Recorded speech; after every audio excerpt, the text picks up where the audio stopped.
Good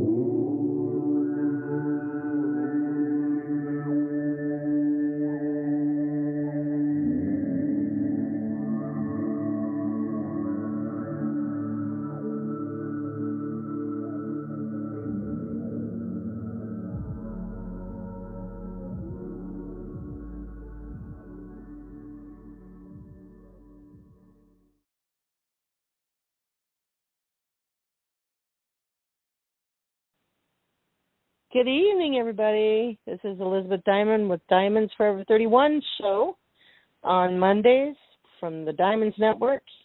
And it is February 29th, 2016. Leap Day, whatever that means. Well, welcome back, everybody. I missed everybody this last week when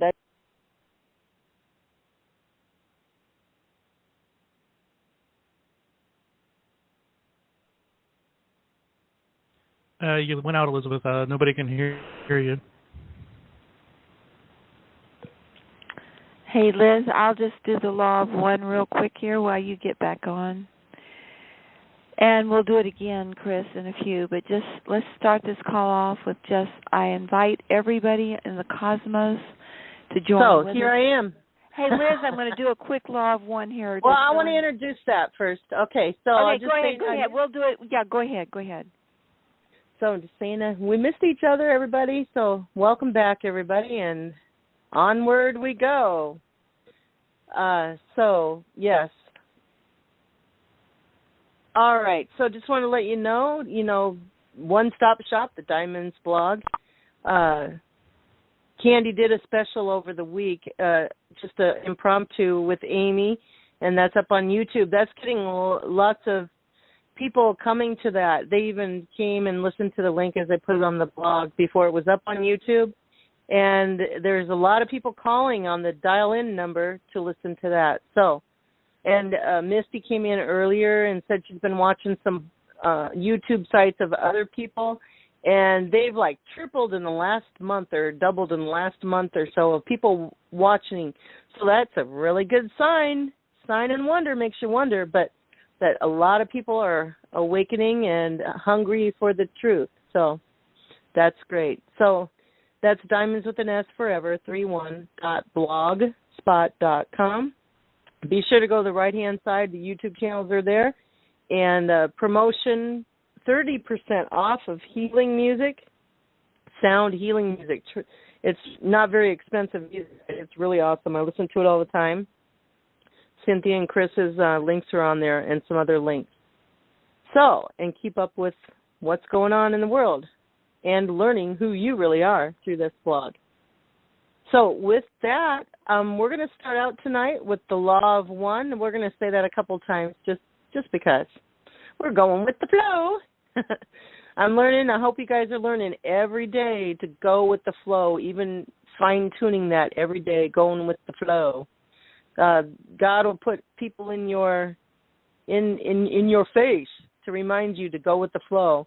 And even if you're practicing going with the flow, they'll put people in your face to even think of more detail of going with the flow. And practice makes perfect.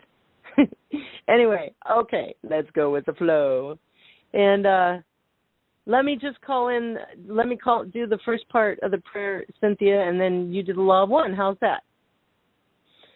As always, it's perfect, sweet sister. Okay. Sweet sister, I love you too. All right, so we just call in the living flame of divine love. We call in a spiritual cord of equity of all of our ancestors. We call in the 360 angels that are assigned to each degree of the circumference around the earth. And last but not least, we call in our galactic brothers and sisters that have honored us and galactizing with us on the Diamond Show.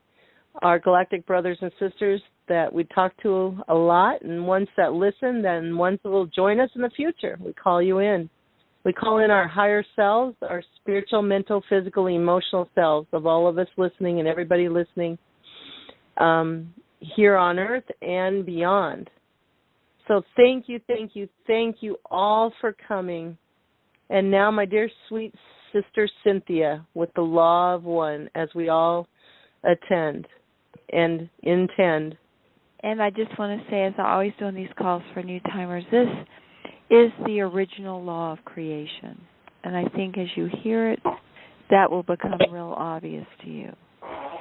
And all other laws and all other dimensions and all other times and all other planets, including this one, including the dream time, come from it. And when you use the law of one, you trump them. You override all the other laws. And I think you'll see why when we say it. It's real simple.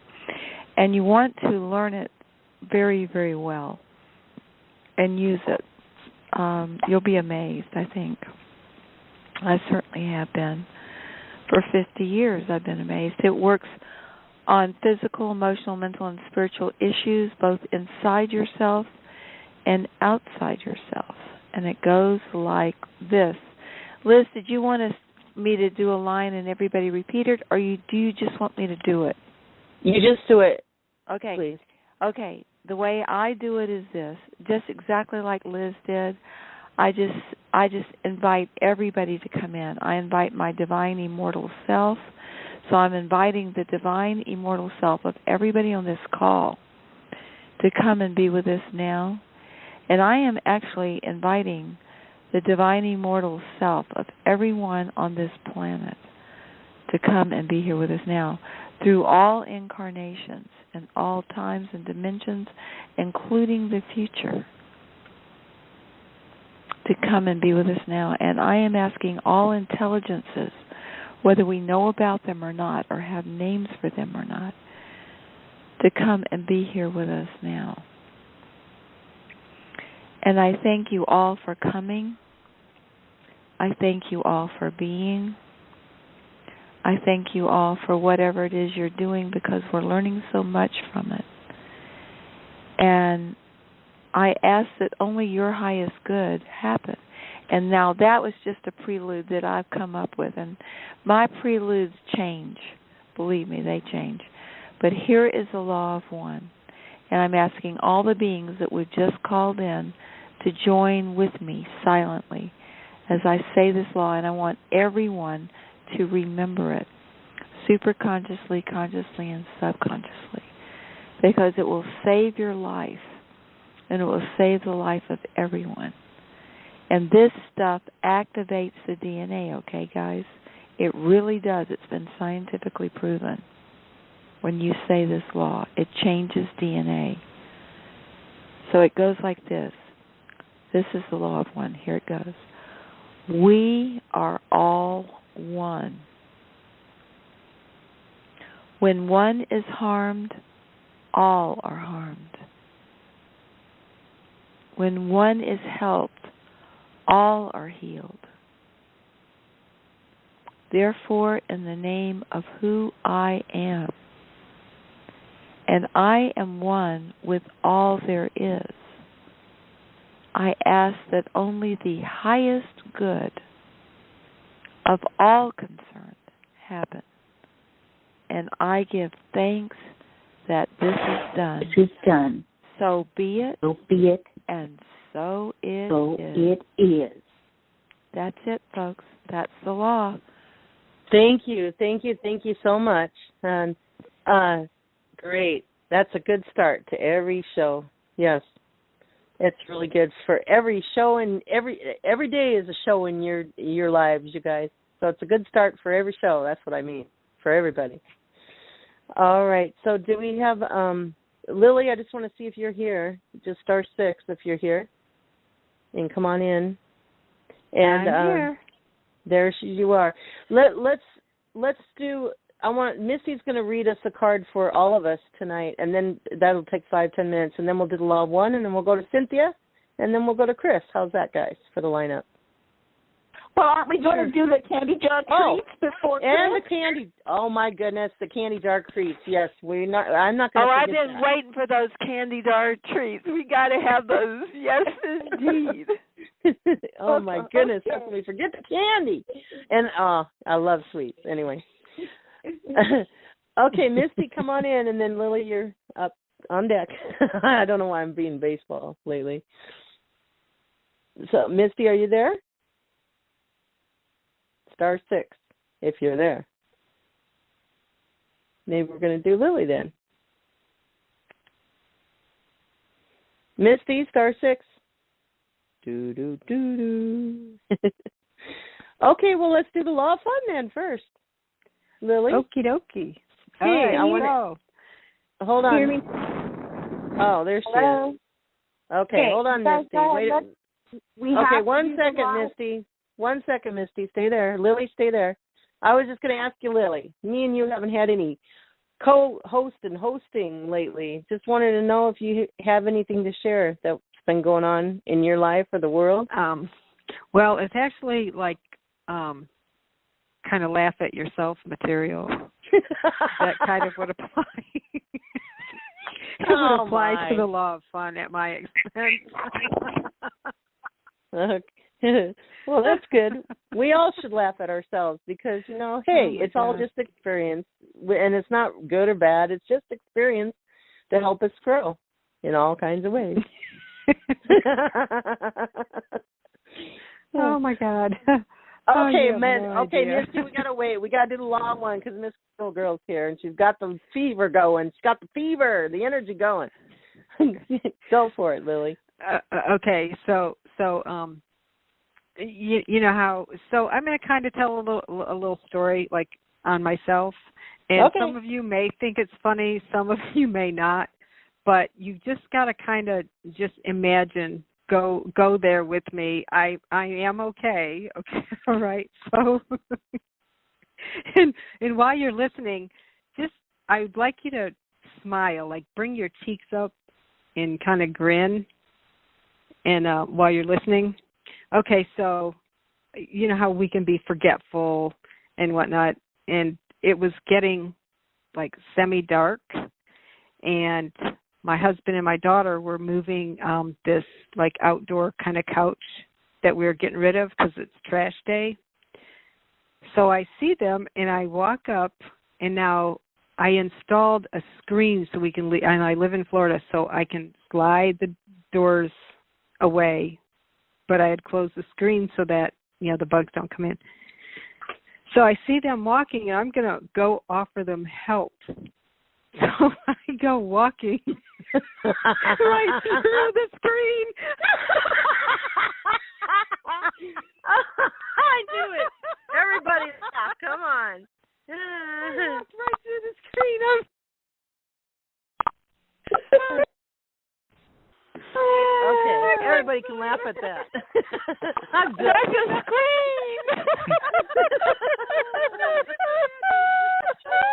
Now just imagine it. Lily walking right through the screen. The primal scream. Your husband's eyes, like the look on your husband's face. Oh. I'm glad to know I'm not the only one.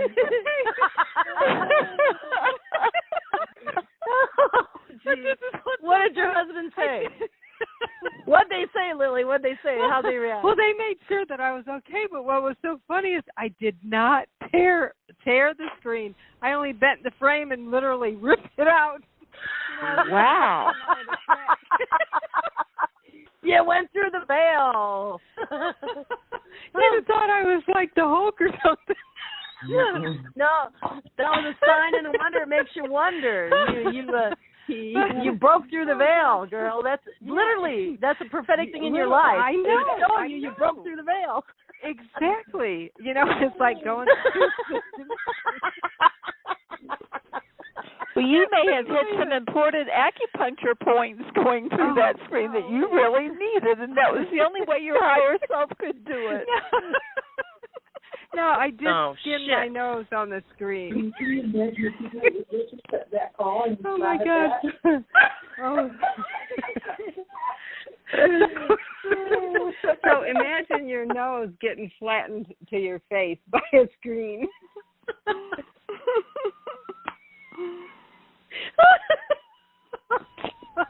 Oh, my God. Oh, goodness. The little 3-inch guys, right? Yeah. That you want so bad. We're there Yeah. on the screen. Say, look, watch what we're going to do.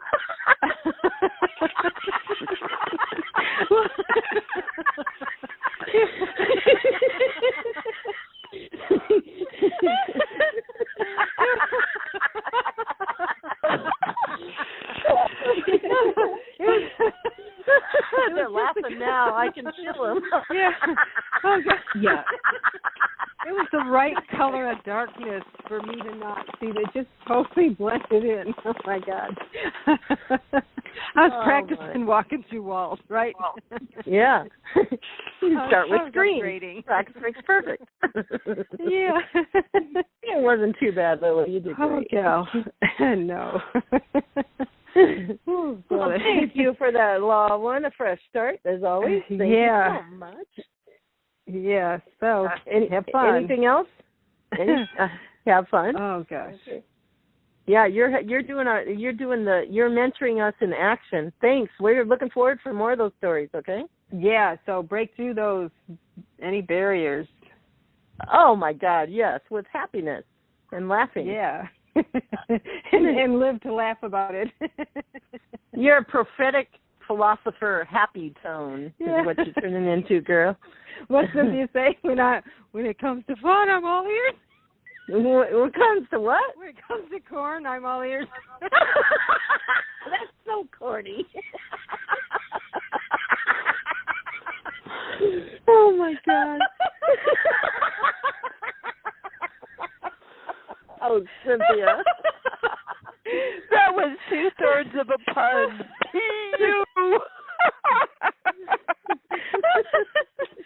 Oh God. She always says, "Put fun in the funds." FUNDS.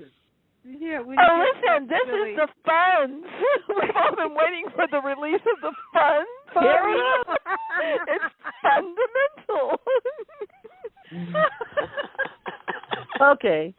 Everybody can kick us out of Radio Land now, right? Well, everything is funny once you get this silly. When you get going, it's all funny. Absolutely. That's true. Okay. Love you, Lily girl. Love you too. Bye. Bye. Misty, come on now. Now Misty's going to encourage us. She's going to read us one of her cards, and this pertains to all the audience. So, Misty, are you there? Uh-oh. Okay, let me mute the room. Hold on. She's going to pull the Joker. Huh? She's going to pull the Joker. The Joker's going to come up. Can you hear me? Yeah, Misty, we can hear you. Hold on, let me fix the room. Okay.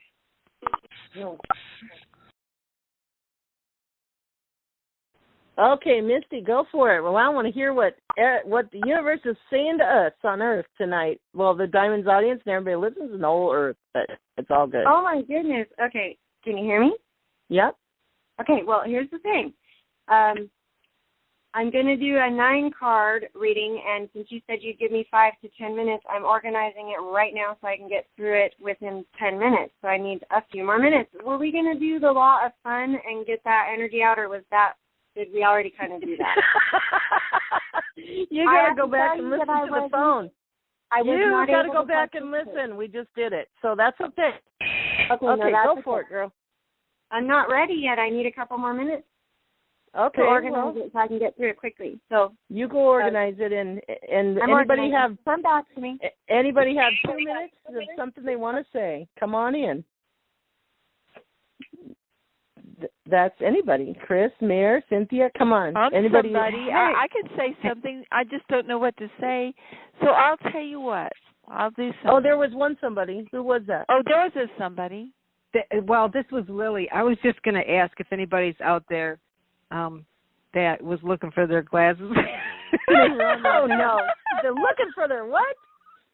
Glasses. Looking for her glasses. You can't laugh on the punchline, Lily, until you say it clearly. Yeah. My God, sorry, I look for my glasses. Sometimes they're on top of my head. Oh my God, what the heck? I can't talk because I've been laughing so much in the last 5 minutes that I'm just like goofy. That's good. Well, you have to be careful not to die laughing. Oh. No, we're gonna live. We're gonna live in life abundantly. My grandmother actually died laughing, so I'm serious. Oh my God, that would be a great feat to do. Get Death to start laughing. Hey, we can do it, guys. Come on, we can do it. He fell in his soup at the hunting lodge. He told a joke and he was laughing so hard at it that he had a heart attack and he fell in his soup.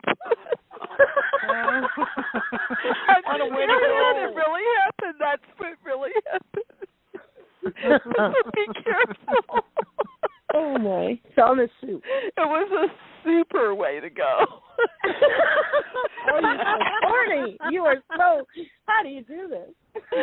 I'm sorry. It was a super slippery way to go. Oh. Hey, how about a hair salon named Curl Up and Die? We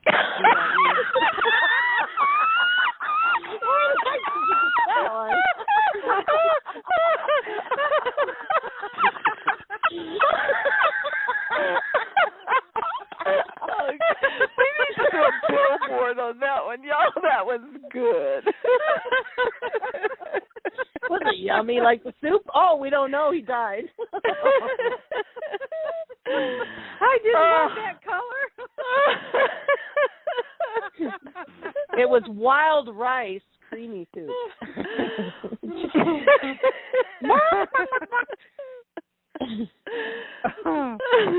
Well, you know, we are kind of dying in a way.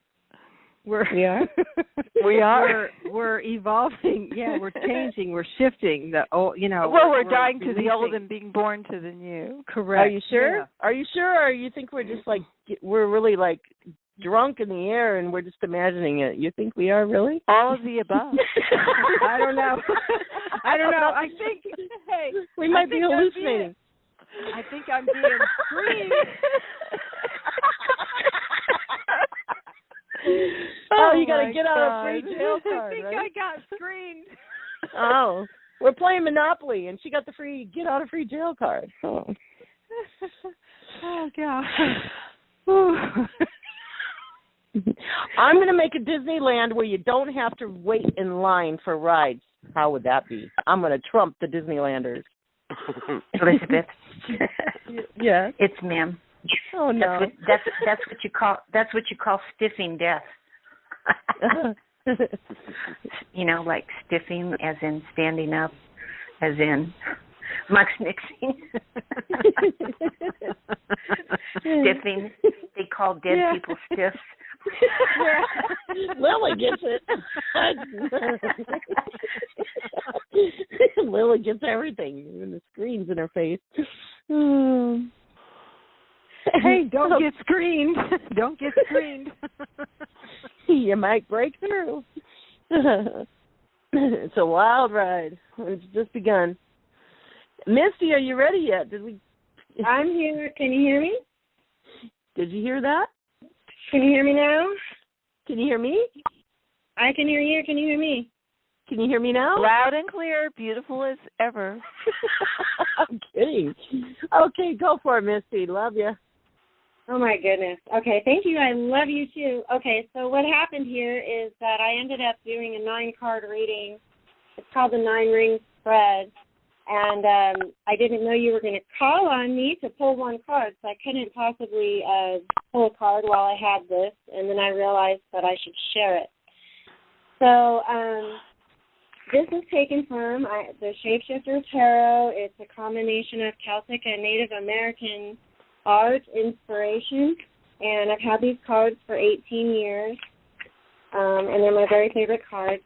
So I'll try to get through this in less than 10 minutes, and this can be considered, I think, for everybody, and certainly for me. So, 1 second.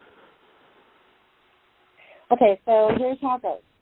The 9-ring spread uses 9 cards. It is loosely based on an old Celtic Gwydonic myth.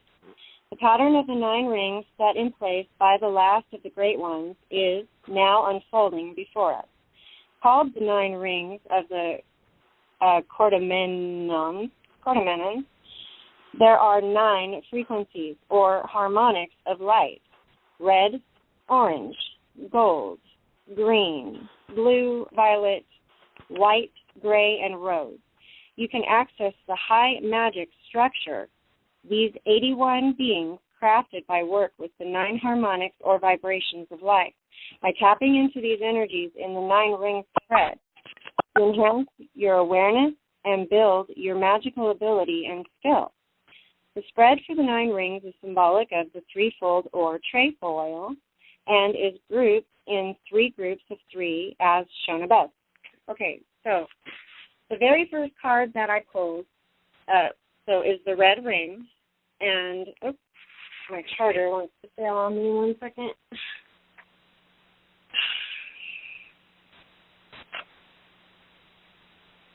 Okay, so my phone is threatening to die.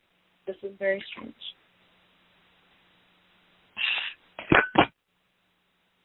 Okay. So the red ring introduces the adventure and sets the tone. It represents the roots of the question. So the first card that I pulled is God of Earth, Earth element. And what the key words for that is balance, power, and transformation. A time of transformation of many parts of the seeker's life is now beginning. If you struggle against these changes, the time will be difficult. If you grow with them, you will prosper. Bring yourself back into balance in order to find tranquility and success. It's time for discovering the spiritual and psychic powers within. The second card, the orange ring, clarifies the question. This card gives information about the influences at work. Now, the influences at work are sorrow. That's the card that I pulled. And 1 second, and I will pull that meaning here. Oh, there we go. Great sadness, separation, quarrels, and disappointment. I know that there's a lot of emotional stuff going on for a lot of people right now, and it's all just coming up to the surface, and it's hard to deal with at times. I know it has been for me. So it's important that we get through this, all of us who are struggling, in the different ways that we can. So there's that prophecy. A time of great emotional upheaval and sorrow is at hand. This may be accompanied by quarrels and separations that temporarily trap the individual in a morass of swirling emotions and inability to rationally make decisions.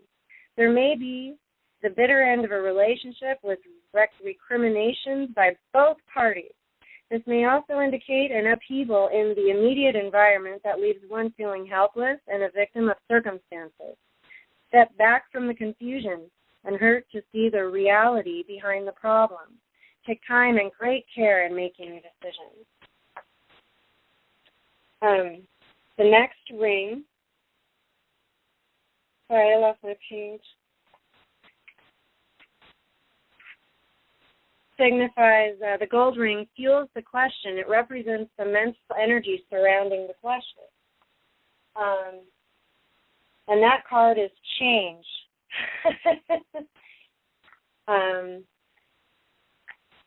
Let's see here.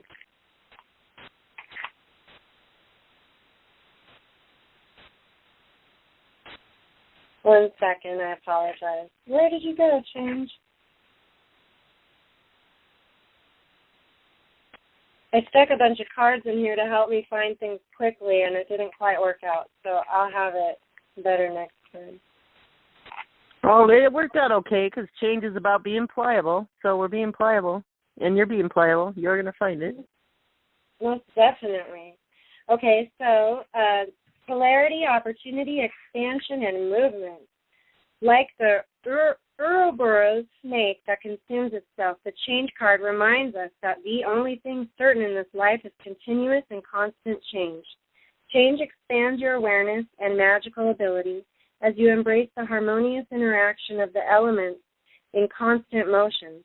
Change brings with it opportunities and positive associations and situations, but in this case, only if those opportunities are acted upon quickly and decisively. You may be taking a trip to a new place or becoming aware of your simultaneous lifetimes. Most definitely, I am. Counter-changing polarities are at play. So now is the time to learn agility in handling several situations at once. Focus on harmonious change. That's so very true for me. Learning how to juggle, I don't know if others are. I'm sure. The next card is the green ring stands for the healing aspects at work in regards to the question. It represents abundance and your relationship with nature. So that card came up as burden.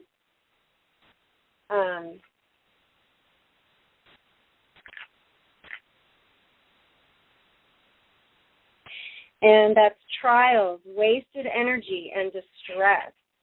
A time of despair encircles the seeker. Be patient and prepare for the new cycle soon to be upon you. Wait until the time feels right and then move out of the desert and on to new and better paths. Stop wasting energy on useless relationships or projects. Release what is dead in your life. 1 second.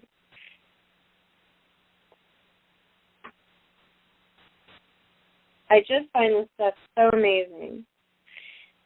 So the next ring is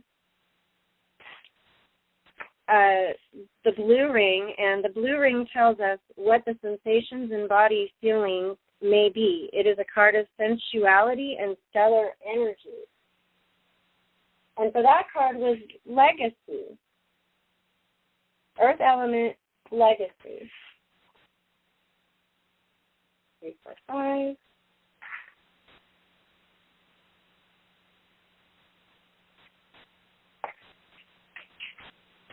And that is empowerment, ancestry, and gifts.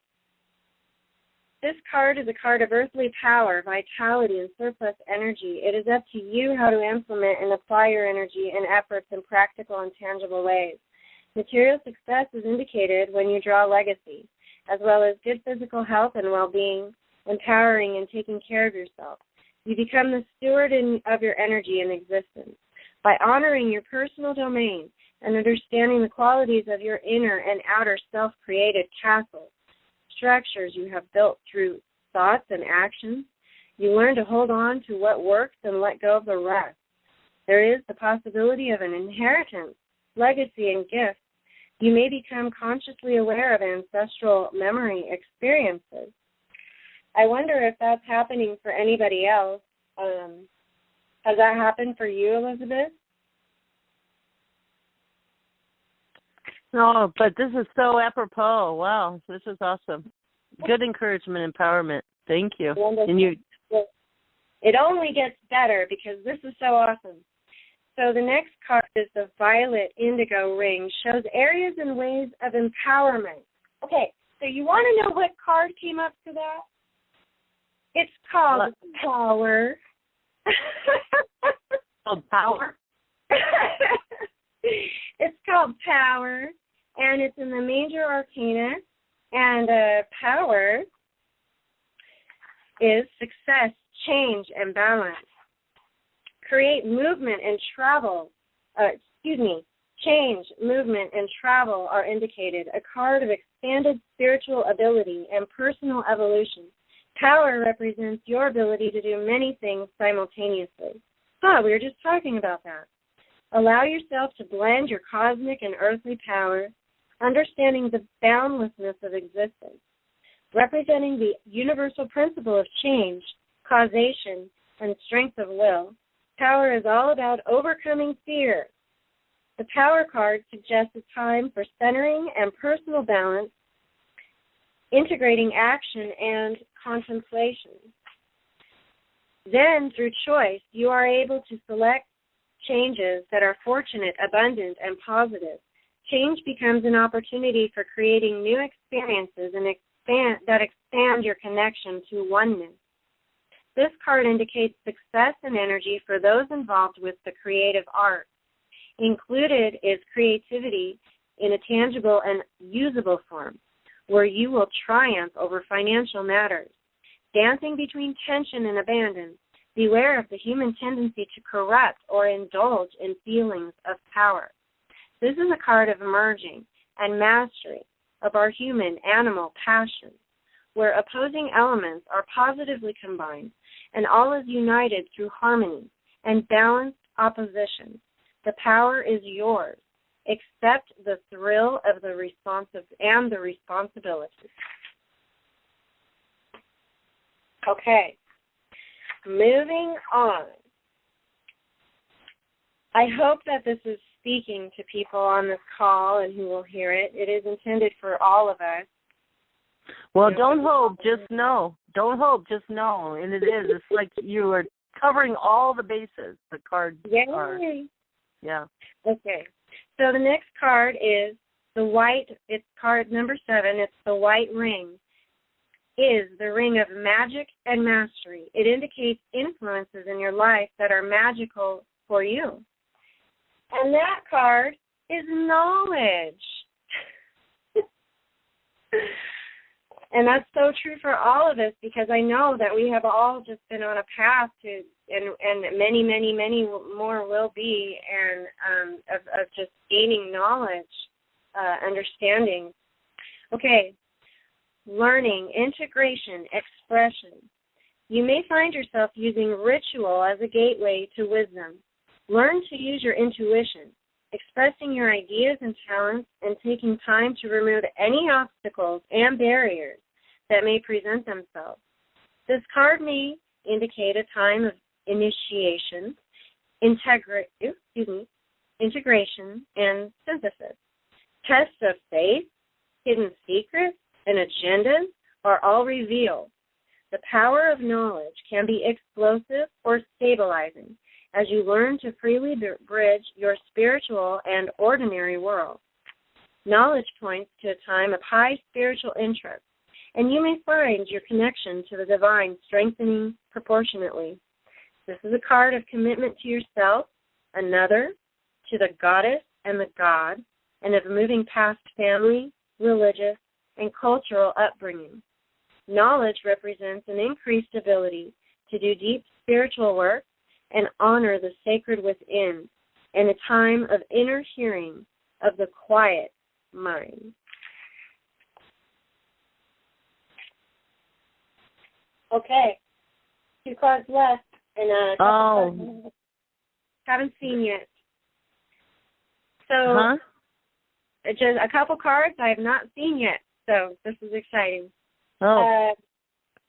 So number 8, the gray ring shows the actions and ideas that have a regenerating effect on you. This is a card of restorative and ever-flowing energies, like lunar cycles. We got the God of Fire. Card number 13 and the God of Fire. So, I like saying that word. Let me say it. Fire! Fire! I'll tell you what. I have been through the fire, and a lot of us, I believe all of us here on this call tonight have been through the fire and come out the other side of the side of love. So here is this meaning. The keywords are power, authority, and wise counsel. The seeker will come before or consult a person of authority who, if approached in the proper manner, can give wise advice on troubling issues. This person can be a spiritual advisor, judge, attorney, government official, or anyone in a position of authority and power. The seeker may discover reservoirs of power within that can aid in situations calling for an outward appearance of fearlessness and strength. Seek answers and wise counsel from spiritual sources, which exactly is what I'm doing on this call here tonight. Okay. Okay, wow, great. Now we have just one more card, and this one just culminates everything together, okay? It's the combined energy of all the cards.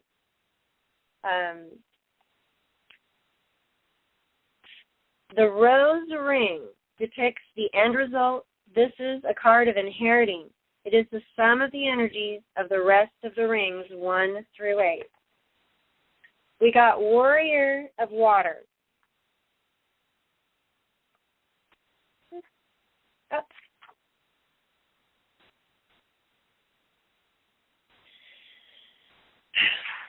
Love these cards. Okay, let's see what it says for us. Renewal, messages, changes, and magical knowledge. So this is our result card, okay? A period of renewal and vast life changes is at hand. These changes can move you into a new and better life path if you are alert, listen to your intuition, and have courage. Go directly to the goddess and the god for guidance, or you will find yourself in a state of upheaval. Watch your dreams closely, for they will provide clues to your future. Guidance and inspiration come to you in unexpected ways. And I am all for, as much as everybody can, remembering their dreams and writing them down or jotting them down in some form. Because I'm telling you that I found at least one dream, but I myself don't do this enough, that I've talked about them enough that they remain in my mind and I can remember them.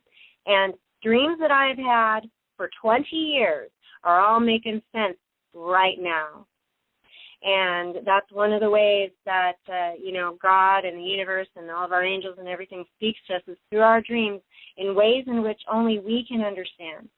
And that is how powerful it is. So anyway, I encourage that with everybody. And well, thank you. Stay tuned 1 second, Misty. Okay. Misty had a Law of One prayer where I'm going to have her pray it really quick on her heart, because when, we go with the flow. And I was going to get your permission, Cynthia, can we take 5 more minutes, because Misty wanted to ask Chris something, and we'll just take 5 minutes with that. Is that okay? Absolutely. Hey, go with the flow. Okay, Mo. Well, so, Misty, you mentioned you wanted to pray the Law of One. So just don't think, just drink and pray the Law of One from your heart, and then we'll bring Chris on and you can ask him your question or whatever, and we'll take 5 minutes with that. Okay? Go. Well, okay, thank you for saying go, but I wanted to ask, what I wanted to ask was, I have learned that during the hardest times, the things that we've all gone through, when you feel like you can't do anything for yourself, and when you come across your friends that are suffering and going through hard times and you cannot do anything for them, you can pray for them, and you can say a positive intention for them, and you can ask on their behalf that they receive help when they cannot ask for themselves for that help. So what I'm coming to you with is this. I need help. I personally need help, and I'm reaching out to my friends right now, and I'm my sisters, and I'm asking all of you to please do me a favor. And please, would you please say a prayer for me, and please say another Law of One, Cynthia. Your voice is so soothing and relaxing. And I'm wondering, would you please say that prayer for me specifically, and also for everybody who is dealing with pressures, anxiety issues, PTSD, things that seem to interfere and get in the way of us to be able to do what we feel we need to do. And right. That's what I want to sort of, I'm asking for that for myself and all of my sisters and brothers that are going through this right now. Now, Misty, this is going to sound strange, but just go with the flow, and it's going to be, hopefully you just step through. So what I want you to do, we're praying for you. We're going to pray for you offline.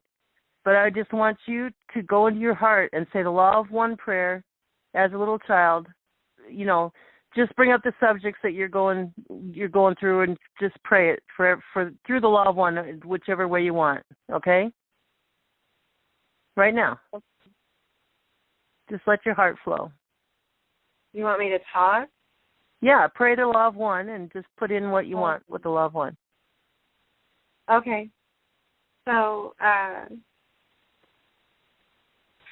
we are all one. And we're all one. All are harmed. When one is harmed, all are harmed. All are helped. And when one is helped, all are helped. When one is helped, all are helped. And I ask that for all of those who are in need of help right now, that they can experience that help, that feeling in their heart, that knowing that they are okay, and that their angels and their higher power and God and everybody and everything in the universe is working for their best interest. And I just ask that their hearts be calm, that my heart be calm,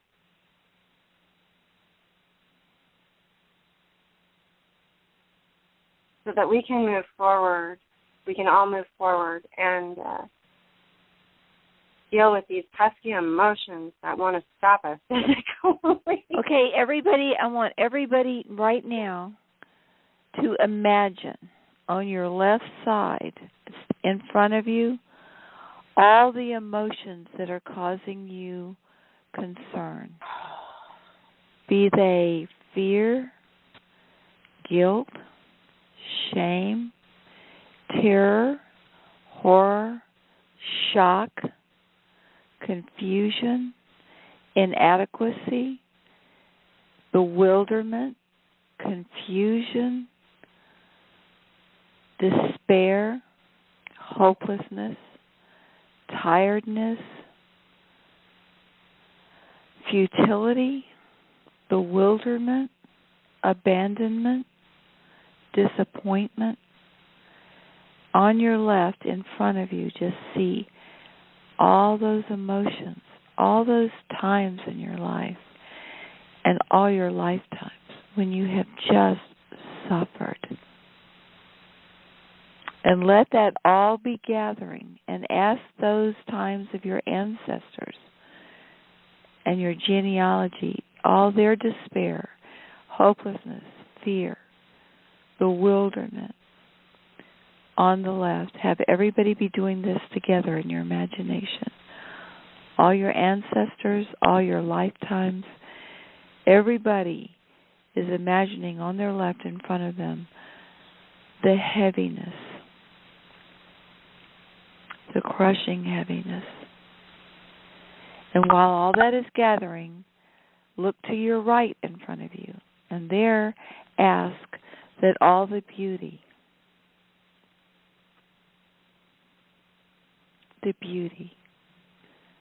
Ask what? Couldn't hear that. the beauty, the tenderness, the laughter, the sweetness, the safety, the lovingness, the joy that you've ever felt or that you could ever imagine feeling.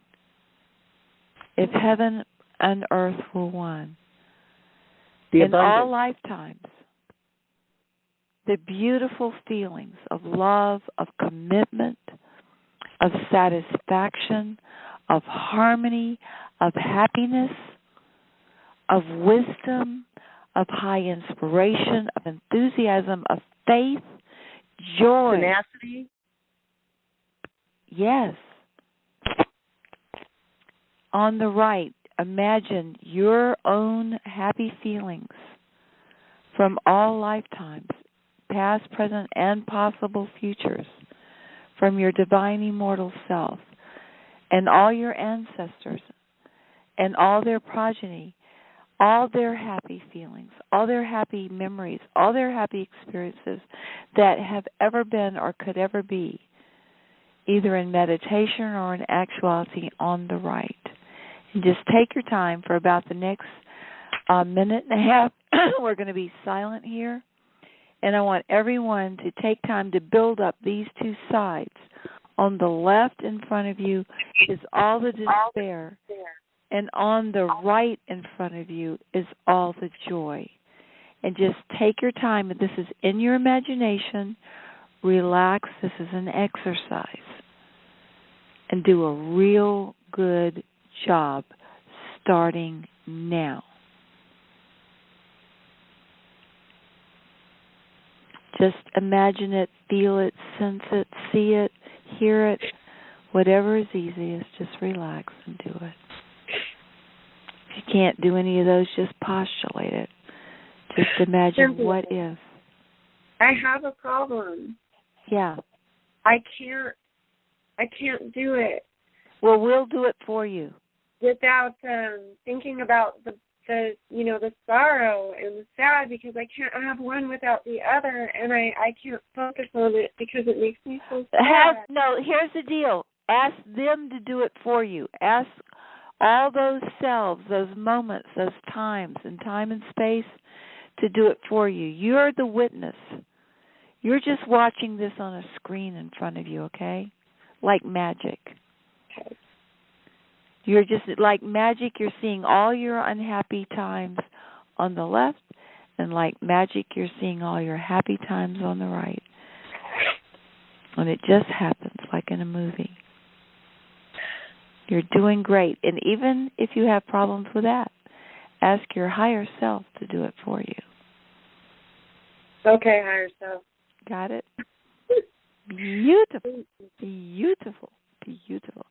Now, as these are gathering, because they're gathering like a storm, the dark storm on the right and the beautiful storm of light and rainbow colors on the right, ask them to both turn and face each other. These whirlwinds, the one on the left is made up of many lifetimes, many beings, and the one on the right is made up of many lifetimes and many beings. These whirlwinds turn and face each other as they're gathering. Just imagine it like a cartoon. Relax. We're having fun here. Don't take it too seriously. That's good. Now, as they face each other, tell them to look at each other. That's all they or you have to do. If the unhappiness is on the left, the happiness is on the right. And they face each other and look at each other.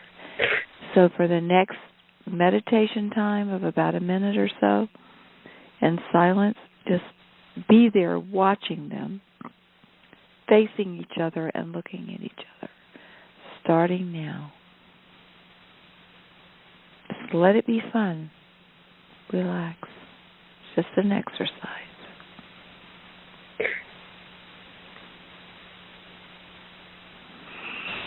There you go. Boy, that is beautiful. Thank you so much. Remember, when one is helped, all are helped. So what you're doing now is called Quantum Physics 101-2. Welcome to the world of science and how to shape the quantum field. You've So got on the left, clear. I'm seeing a storm, black clouds, and lightning. On the right, I'm seeing green, my green and diamonds, and they're facing each other, and each side is holding out their hands, and they're shaking hands with each side, thousands of hands shaking out of these clouds, and then they give each other a high five, and they're coming closer together, and they're giving hugs to each other, each side, both sides, and they're merging together as one. Hallelujah, hallelujah, hallelujah, hallelujah, hallelujah, hallelujah. My love side keeps wanting to consume the other side and just fill it full of love. Let it happen. Just let it happen. You're just watching. Let these energies, these are forces you're working with.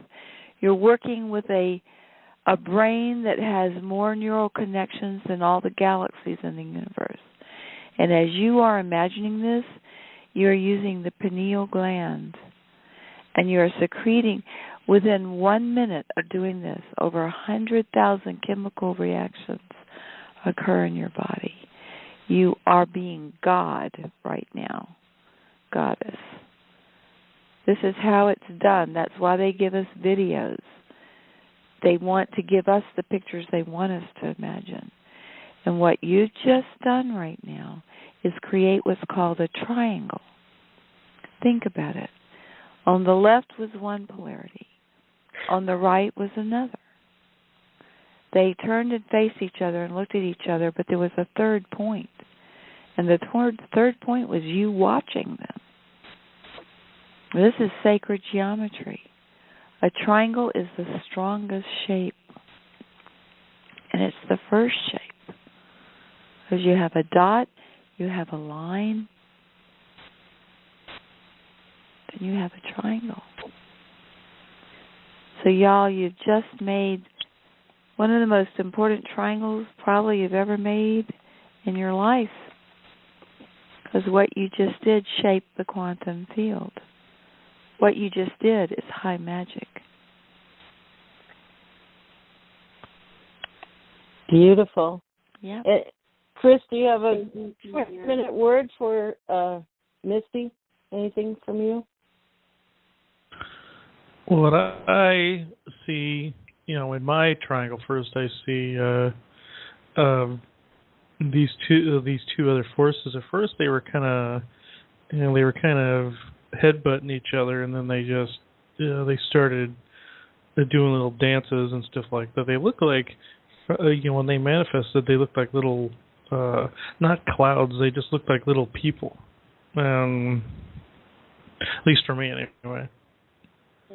And what I was going to say to you, Misty, there are two things. One, as everybody knows, I won that court case of mine, and I know, Misty, that you are having something similar. And this is more likely the cause of the stress amongst other entities doing things, but that was doable because I just let the whole thing go. The whole thing would not have been won had I been ramming horns with the other half like I originally was 6 years ago. Oh. But then there's another thing. Yeah. This is actually something that goes back to you, what you said, Cynthia, when you were talking about the angel music. And you asked the angels, the guides, to you delegated a part of the task to them, which was the money portion. All of it. Too. Yeah. What happened was, my mother and Laverne, my stepfather, were wondering how we were going to do this move, all this other stuff, amongst a bunch of other things. And my mother just yelled out and said, okay, if these guides have to have something delegated to them, how about they pay for our new house in Arizona? Well, we got the news today that they got approved for the entire thing right off the bat. Wow. And so I know that works when you ask them to delegate part of it, because I got a channeling 3 nights ago, that somebody from Agartha heard the plea and just said, okay, just know that I'm here I was sent to answer this particular question or this particular problem.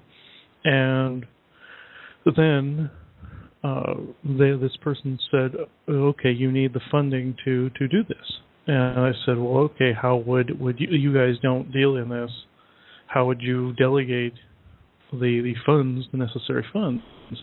And this guy goes, simple, I'll just give it to you. Wow. And that's exactly what happened. So you do that, you delegate. Yeah. I was just going to say delegate. Let me reiterate that, everybody. Whether you have a phenomenal feast you want to do, anything, something that seems impossible, or whether you just need something for that day and it's a little. use your faith, use your knowing and your reality now. We listen to Galacticizing and Cynthia and Chris every week. Use that and ask. Just ask and say, I can't do it. I mean, I don't want to go out and work and you have headaches every day thinking about it, worrying about it. Just give up, surrender, and say, okay, I've had this vision in my heart for years, and I have no way. How is it going to work? I don't have no money, for instance, for example.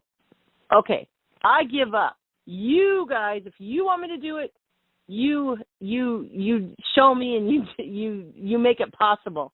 And that's what Chris is talking about. That's what Cynthia is talking about, and we've had a call about that.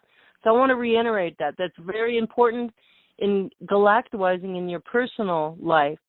Just surrender all this emotion crap and give it over and ask them to help you.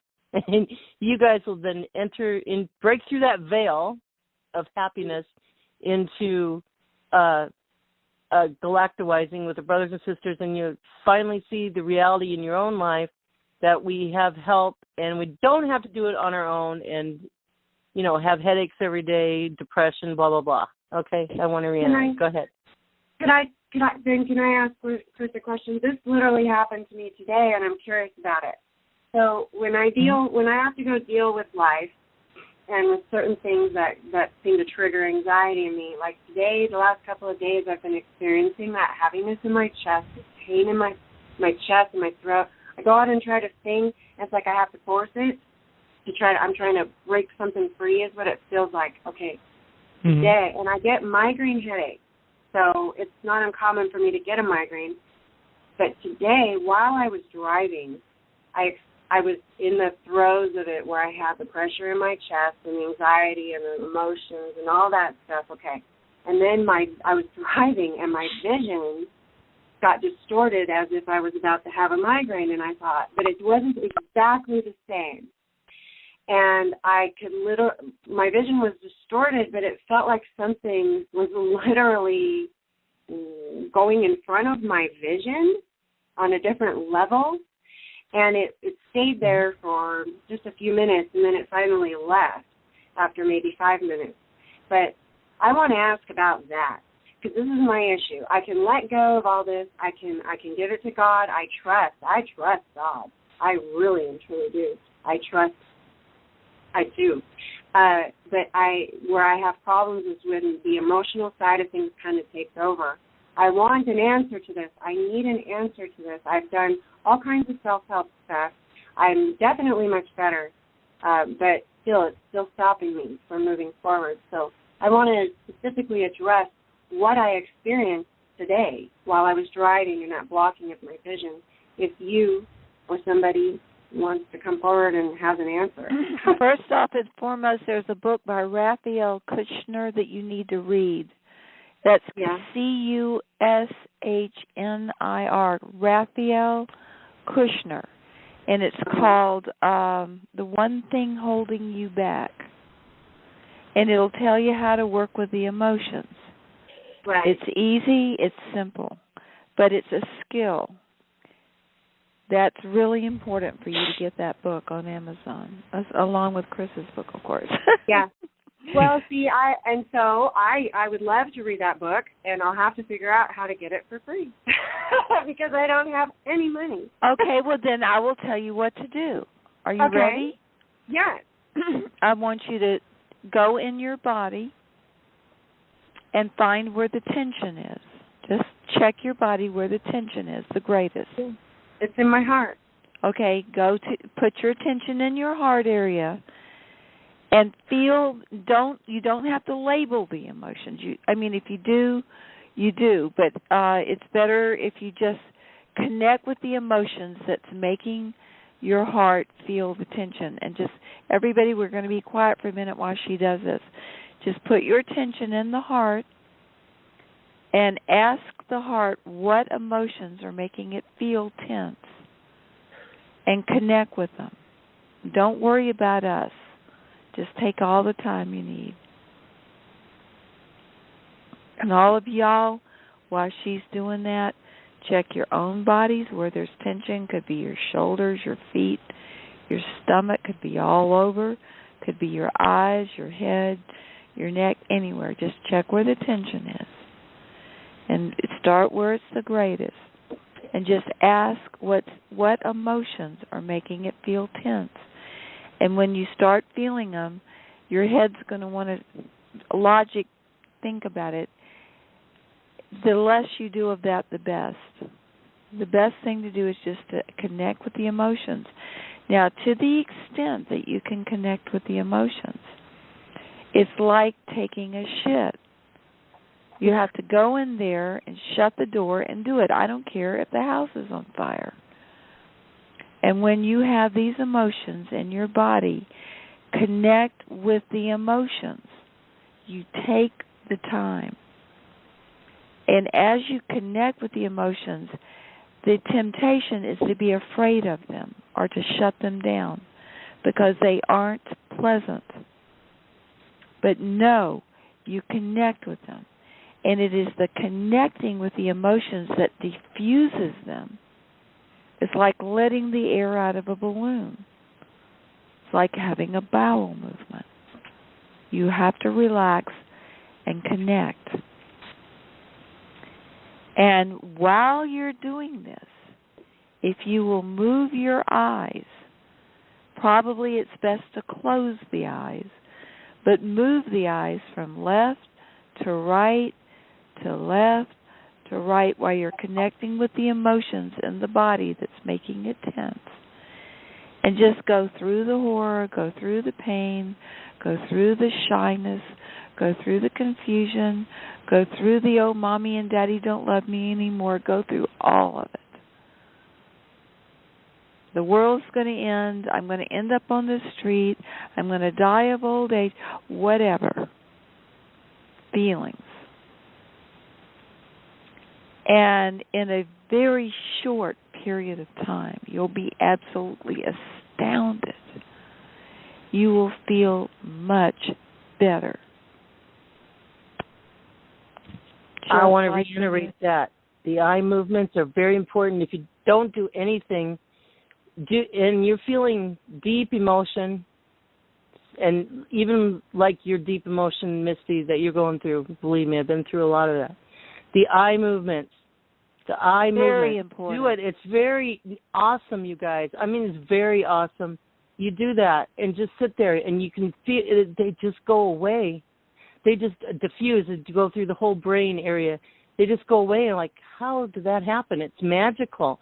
But well, not no, only wait. Guess what you do when you dream? Yeah, and I was just saying, but not only that, eye movement. Yeah, and not only that, you get revelation. It's like God descends, maybe not right away, but in the, as time goes, that in a week or that day or two or three, you will get wisdom, strategy, and knowledge, and it's like you figured out the problem, and you don't even need to go into those emotions. That eye movements, the nerves in your head, and it brings full brain, and Cynthia can explain it more. Well, I'm just telling you it works. I mean, you can Google EMDR if you want to. That's called Eye Movement Desensitization Response, EMDR. It's been around for decades. Psychologists and psychiatrists get certified in it. Vietnam vets have been healed from post-traumatic stress syndrome. You do it every night. When you go to sleep, you dream. And when you dream, your eyes move left to right. Watch your dog. Dogs do it. Dogs dream. When they're sleeping, their little eyeballs go left. Their eyes are closed, but you can see it underneath their eyeballs. Left to right, left to right. So what you're doing is what your own autonomic nervous system does every night. Why does it do it? So you can live. When you go to sleep at night, your body regenerates. That's what sleep is all about. And when you dream, you're processing energies on a very deep level. And what happens? Your eyes go left to right, left to right, left to right. So what are we saying? If, when you're in a feeling, it can be a good feeling, it can be a bad feeling, It can be boredom. When you get bored, that's a feeling. And if you get tired, a lot of times that's a feeling. And you do the eye movement, like when I get really tired and wiped out, so it's so scary, I'll say, what emotions are making me feel tired? And I'll do the eye movement. And my God, I have some of the biggest breakthroughs of all.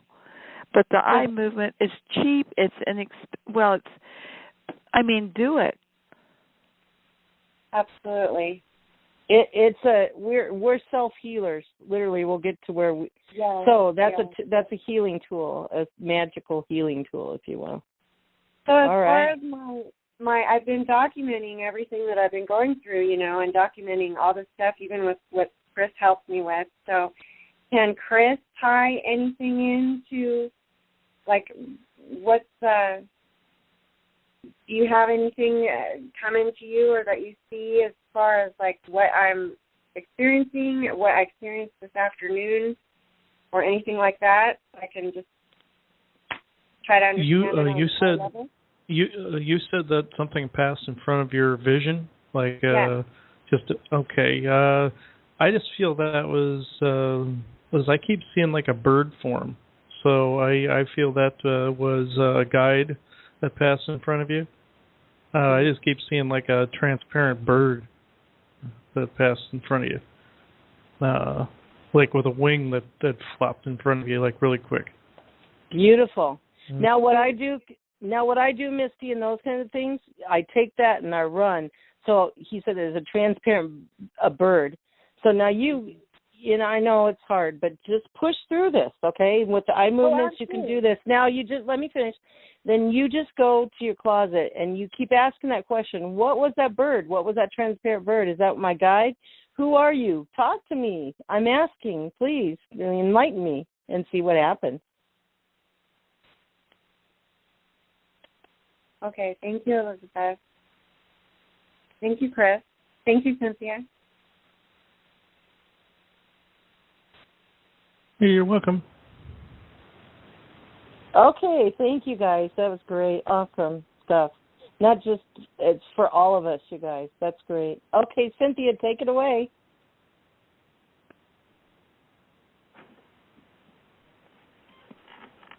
Okay, thanks. That was beautiful, folks.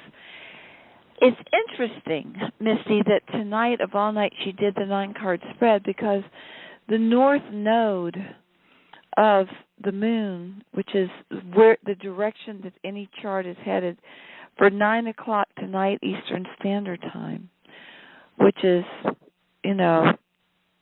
45 minutes ago. And this north node, by the way, is in effect for a number of days. It has been in effect, is fortune telling. It's the heavenly host of fortune telling. And Mare, do you have the energy to read, or I'll be glad to read? Which one? Hit star 6. I can read. Okay, it's the heavenly host of fortune telling. It's on page 283. 23 degrees Virgo. Okay. Beautiful.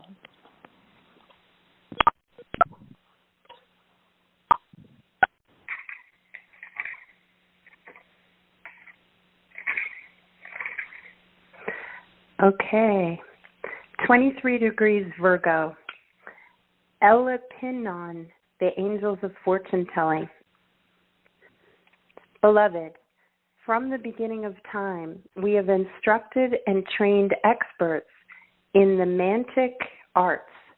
The destination for the journey of divination is sublime joy, transmutation into perfection, and amity for all. The purpose of divination is to help children of light make corrections, if need be, in their paths to spiritual perfection. When a person creates and interprets a divination, we inspire changes in awareness so that destiny can be brought to a state of happiness. This is important to the entire unified field of creation, because what affects one affects all. The fate of the least sparrow echoes through the fabric of universal consciousness. Providence always intended for the creation to exist in joy. By sharing wisdom and insight, a skilled fortune teller initiates seekers into higher states of awareness. Even if a person reads the meaning of archetypes from a book, we enhance comprehension so the words of the teacher who wrote the book reach across time and space and facilitate initiations into higher consciousness. Sometimes harmful tendencies of seekers are revealed and healed in this way. This, combined with desires for spiritual perfection, lessen potential misfortunes. Each time this happens, there is joy in the spheres of heaven. We teach, guide, inspire, and protect people who seek to become adept in this art for the purpose of helping others. We guide those who are seekers of spiritual perfection to the best methods and fortune tellers for their stages of maturity. We facilitate their integration of truths and insights. When there are warnings of karmic hardship, we clarify the causes behind this so the outworking of justice can be fulfilled through grace and mercy as much as possible. When one has traveled a long and perilous journey, reaping karma, and the time comes to embrace higher truth and create happiness through the laws of cause and effect, we often speak through readings of these things. Through the virtues of the letters of our name, Elepinon, we inspire understanding of analogies between the micro and the macro in the use of tarot, I Ching, chiromancy, astrology, and other systems that symbolically represent unfolding stages of life. Everything follows the blueprints of creation. Cards and divinatory systems are collections of symbols that represent these blueprints. Archetypes denote stages of growth that people pass through in their journeys to perfection and maturity. We inspire intuitive understandings of universal mind through these ancient symbols or archetypes.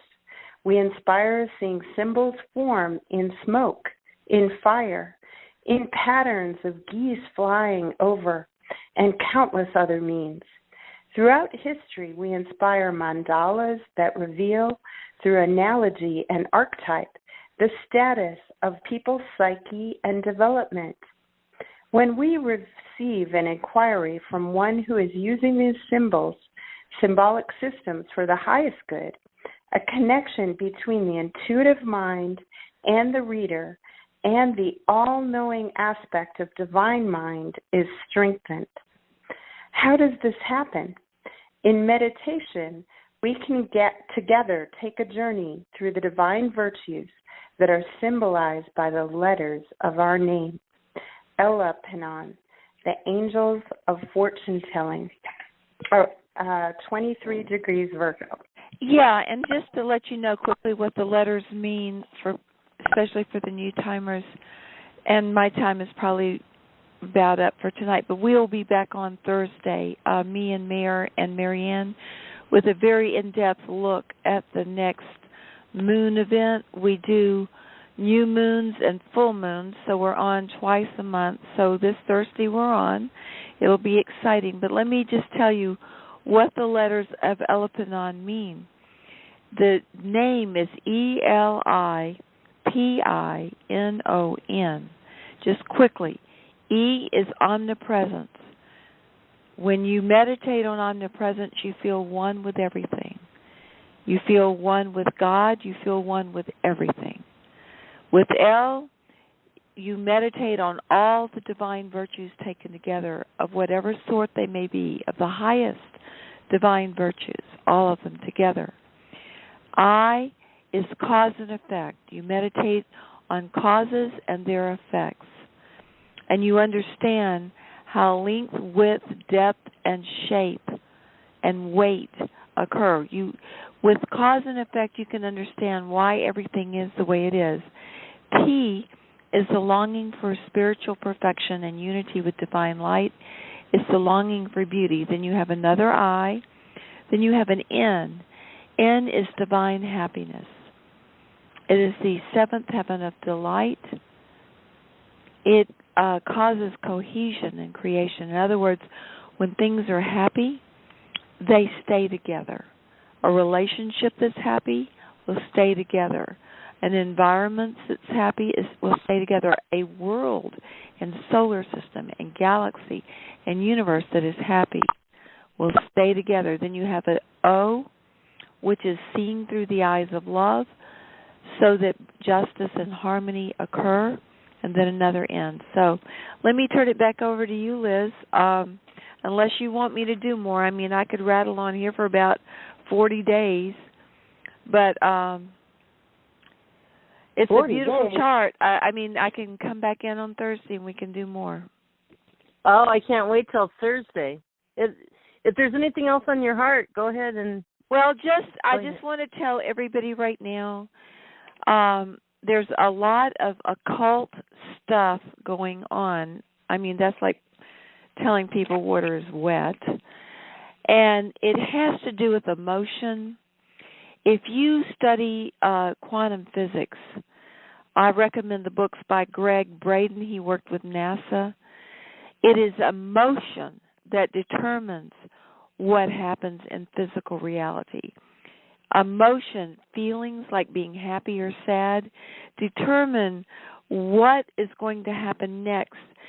In other words, in any moment, there's infinite numbers of things that may or may not happen.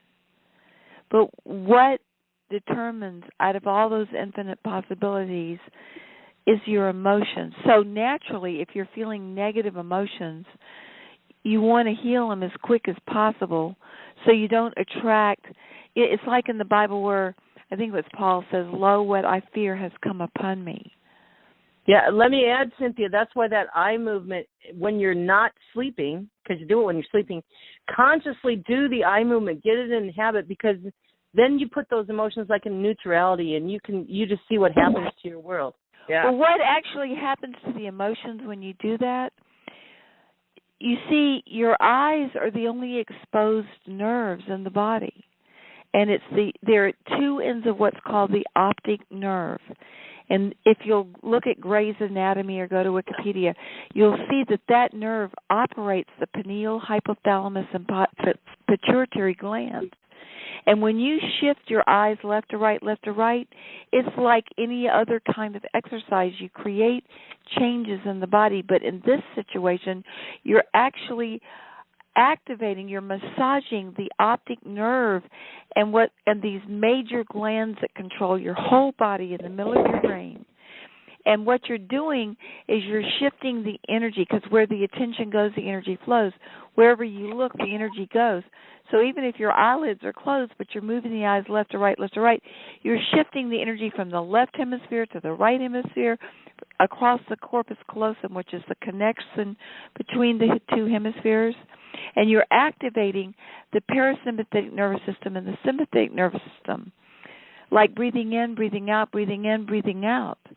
And what's happening is you're processing the emotional energy really super fast. It's like magic. And if you learn to do this stuff, I mean, you can process emotions really quick, very powerful ones. Forget paying all that money to the therapist. Forget taking all those drugs trying to manage the feelings. You know, just when the feeling comes up, you close your eyes and you just connect with the feeling. Don't try to make it go away. Don't think, because when you think, you dissociate from the feeling. You want to connect with the emotion. Use your eyes. You can make those eyes go left or right as fast as you want or as slow as you want. It may vary. But, I mean, we can be masters of our emotions. And this chart that I'm looking at tonight, the accumulated good karma of all of us through all lifetimes is saying just that we're going to surf these seas of emotion just fine. You watch the events that come up over the next days and weeks. There's a lot of emotions out there. The militaries, the scientists, the mafias, the money people, the environmentalists, the thises, the that's, all these emotions. But you're going to see that we surf through it, through the accumulated good karma of all lifetimes, because every person on this planet was chosen to come here. There were trillions of souls that wanted to be here during this time, because this is like the middle of the movie where all the action's happening, and everybody wanted to be a part of it. But only those who had the accumulated good karma of all lifetimes to work with their emotions. So a lot of you guys on this call, a lot of the people on this call, we've had many lifetimes of meditation. Many lifetimes when we lived on the sea, and we would go for months without seeing other people, just the rocking of the boat, the waves. We've had many lifetimes in monasteries and nunneries. We've had many, many lifetimes preparing for this one. Honeys, believe in yourself, because you've earned the right to be here. We're going to get through this piece of cake. It'll be exciting. It'll be like rafting down the rapids. But, hey, it's in the bag. So back over to you, Liz. Well, thank you. Now, before we do candy jar candy, I'm going to bring somebody up to the plate. Mare, we want to hear from you. Give us 3 or 4 or 5 minutes. Come on. Just speak from your heart, hon. Wow, talk about putting somebody on the spot. Uh-huh. You're up to bat.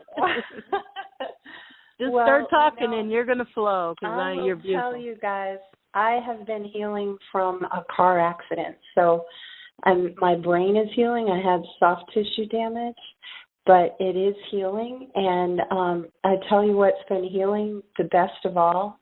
I've been going down to the creek behind the house out in the woods back there.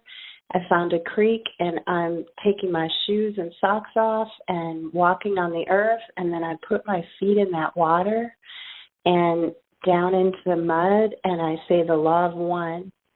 And it is like the best thing ever, I'm telling you, because I'm just asking for healing for all the waters on the whole planet and all the waters inside of all of us.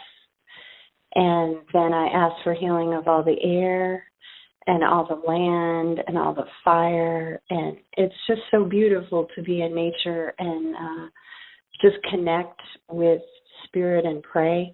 It's just really beautiful. So I want to encourage everybody to find a way to get out.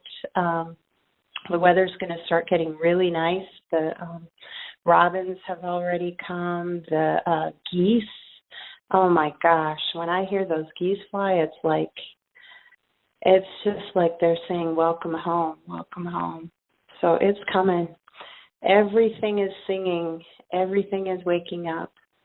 And I'm just happy to be a part of all this. So thank you for these moments, Liz. Thank you, and I didn't know. So the highest good only for all your adventure through what you're going through. All right, Candy. Come on in, Candy. Well, here's Candy from the Candy Shop Show with my candy jar treats. And yes, we just want to visualize joy and positive emotions so that Mare and Misty can be healed. And the cabal, we have got them back in the corner, so they are really talking about war and nuclear war. And we've got to send out the positive energies so these trillions of volunteers can bring about wonderful change peacefully. Wow. Benjamin Fulford has got some good information. Right now, the White Dragon Society is offering to solve some of the situation by setting up a future planning agency to oversee a transition of the Western military-industrial complex to something far more benevolent. So our Asian allies last week offered to support the White Dragon Society by making available large quantities of gold ready for pickup in Hong Kong at a 10% discount to what the market prices for gold is. And the condition for this is that some of the 10% goes to help set up the planning agency to solve the transition issues. To show its sincerity, the WDS has revealed there is a stash of 4,000 tons of gold that can be seen on Google Earth, and Benjamin Fulford gives the latitude, longitude to go. Now, Candy, I thought that was fantastic. That a piece. Now, why would somebody do that? Give the land, longitude, latitude on Google Earth, and you can go there and see it yourself. Wow! Did you go to do that by chance? No, I haven't had a chance to. But he said it's marked by a white line on Google Earth. Isn't that interesting? That's a cool part of. I mean, that's kind of like telling you that this is really true. You know, it's kind of like putting a piece in the puzzle, throwing a piece of candy in the puzzle. Yeah, go for it. Right.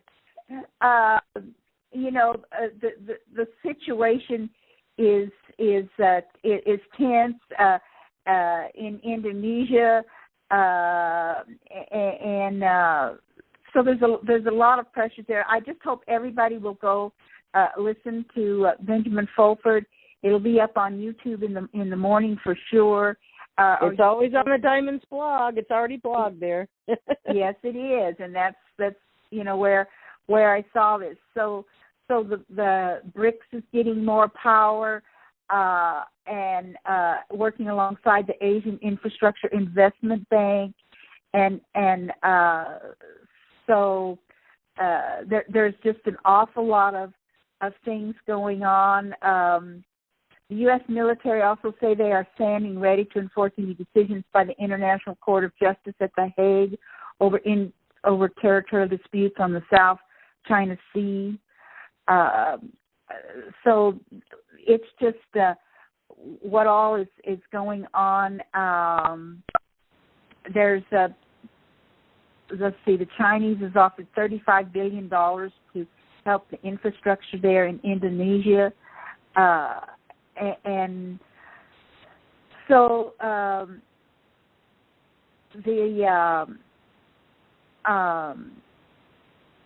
this so-called Alexander Romanov has a good track record in what he reveals, and he has conveyed threats. He further conveyed threats to start random acts of terror in Japan, Europe, and the USA. He said that that's what the ISIS forces were going to do,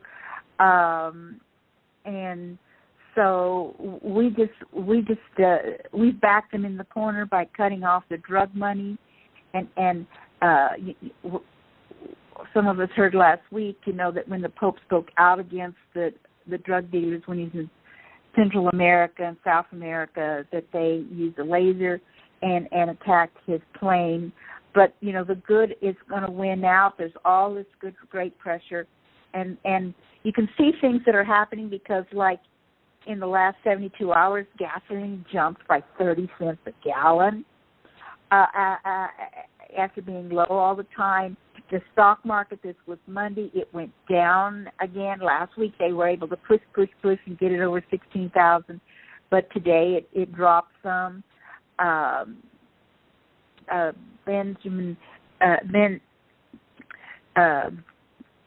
other Ben that I follow all the time is Ben Davidson with his Suspicious Observers, and he was predicting a little bit of an uptick in earthquakes. We've had some earthquakes in some unusual areas, like in the Atlantic, and stronger earthquakes in places like Idaho. And so there's a lot of things going on. Oh, and watching the television and the commercials. I mean, like there's this commercial out, and somebody was pretending like he was getting going to do something via telepathy, and or was it teleporting? Anyway, the other guy says, "Hey, that teleporting business can be dangerous." And there's other commercials that are like reinforcing, what we're saying. And it's interesting about the Oscars last night.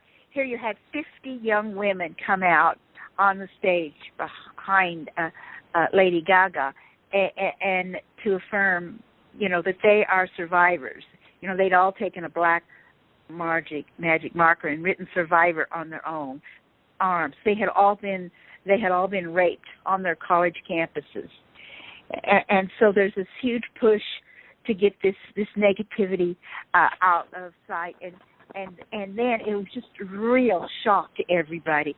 Not only was there a plea to stop the rape against the females, but also a plea to stop the rape against little boys by the Catholic priest, and the fact that the movie that exposed all this and told the story of the journalist on the Boston Globe that put pressure on the Catholic Church to start firing these pedophile priests.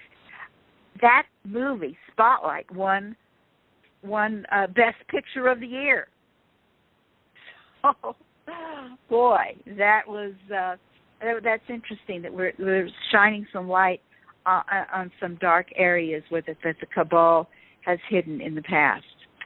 So I am continuing working on my spiritual practices, and it's springtime. It's great to be thinking about one's garden. I soaked some cucumber seeds for 9 minutes in my mouth, put my DNA in it, joyfully thinking about these cucumbers that I'm going to work with this summer and harvest that will be right to heal myself the Anastasia way. And I would encourage people to plant something, even if it's just one plant in your patio, and to soak the seeds for 9 minutes. So there's a lot of things going on, and Christopher Jacobs is scheduled to be my speaker Wednesday night. We've got an awful lot of interesting things going on, and if you're, he has put out a 2-minute video about communicating via telepathy with the Galactics, and we're going to discuss that a little more in detail and a lot of exciting things. So tune into our show Wednesday night. It'll start 1 hour later than this show did tonight. I want to wrap it up pretty fast, Liz, and so putting the lid on the candy jar and turning it over to you. No puns intended. Wrap it up, putting the lid on the candy jar. I love it. Thank you. I just want to reiterate, things are changing very rapidly, especially this year. I heard from Franco Di Nicolo, and he hinted at that. And even there's more and more commercials coming out, speaking of, in the nutshell, what we're going into golden age and hinting at that. More and more TV shows hinting at that, and disclosure, soft disclosure. And Galactic said we'd be seeing more of that, I think, a couple shows back through Chris. So awesome. Thank you. Thank you for that news. And I love the little piece of the gardening with the Anastasia in there. That's great. Soak some seeds in your mouth, you guys. Make a goal and do a little experiment with your emotions as you're soaking those seeds, and plant one thing, even like Candy said. I'm trying to think what I'm going to plant. All right, thanks, Candy. Now we got Chris, so patiently, humbly waiting there. How are you tonight, Chris? I'm doing good. Historian. Our galactizing historian for planet Earth. You're doing great. You shared with me, Chris, you had some things you wanted to share that went on this week. Yes, this was interesting. In one of my reads, actually two of my reads that I had this past week, there was an issue that popped up that I kind of expected, but I kind of didn't, that had to do with some things that were happening close by, some people, that had to do with a deceptive piece of technology. And everybody has these smart meter apartment buildings and homes and in office buildings, all this other stuff. Well, I thought this was completely innocuous, but I looked. A client had me look what was around her in the immediate area that could have been affecting her emotionally, like, say, oppressive entity, oppressive technology, etc. And I looked, and I noticed in the area, this was in the area of Toronto, Canada. I looked, and I saw this weird shape in the geometry. I know you can stamp symbols in the geometry, symbols to the energy to form a geometry, like what I do when I stamp people with the law of one symbol. I've also seen other people have symbols stamped into their energy from a lineage or a past life pattern or something that needs to be corrected. Well, in this case, this was the interesting part about it, that I noticed the geometry was forming a circle and a square, and in the center was an hourglass shape. And I noticed this, it was fairly strong frequency, but this was like technology that was far beyond what the Cabal has. Far beyond. Their technology looks like sticks and war clubs compared to this.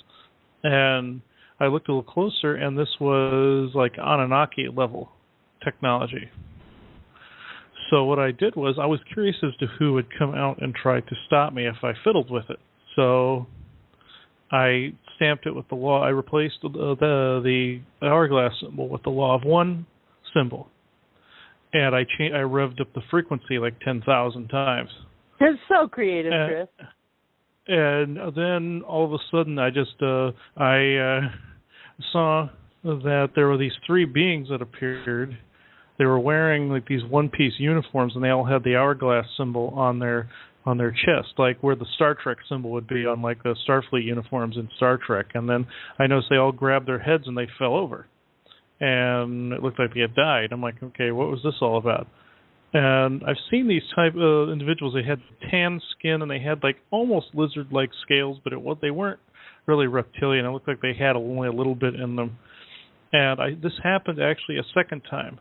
When I did the same thing, there were three guys there that they didn't agree with the frequency and they died. Well, I asked what this was all about. Obviously, this was Agarthan technology, because the hourglass symbol, the interviewer that interviewed me for my YouTube, he pointed something else out about something Corey posted about Agartha, about to these people that had an hourglass symbol as their emblem.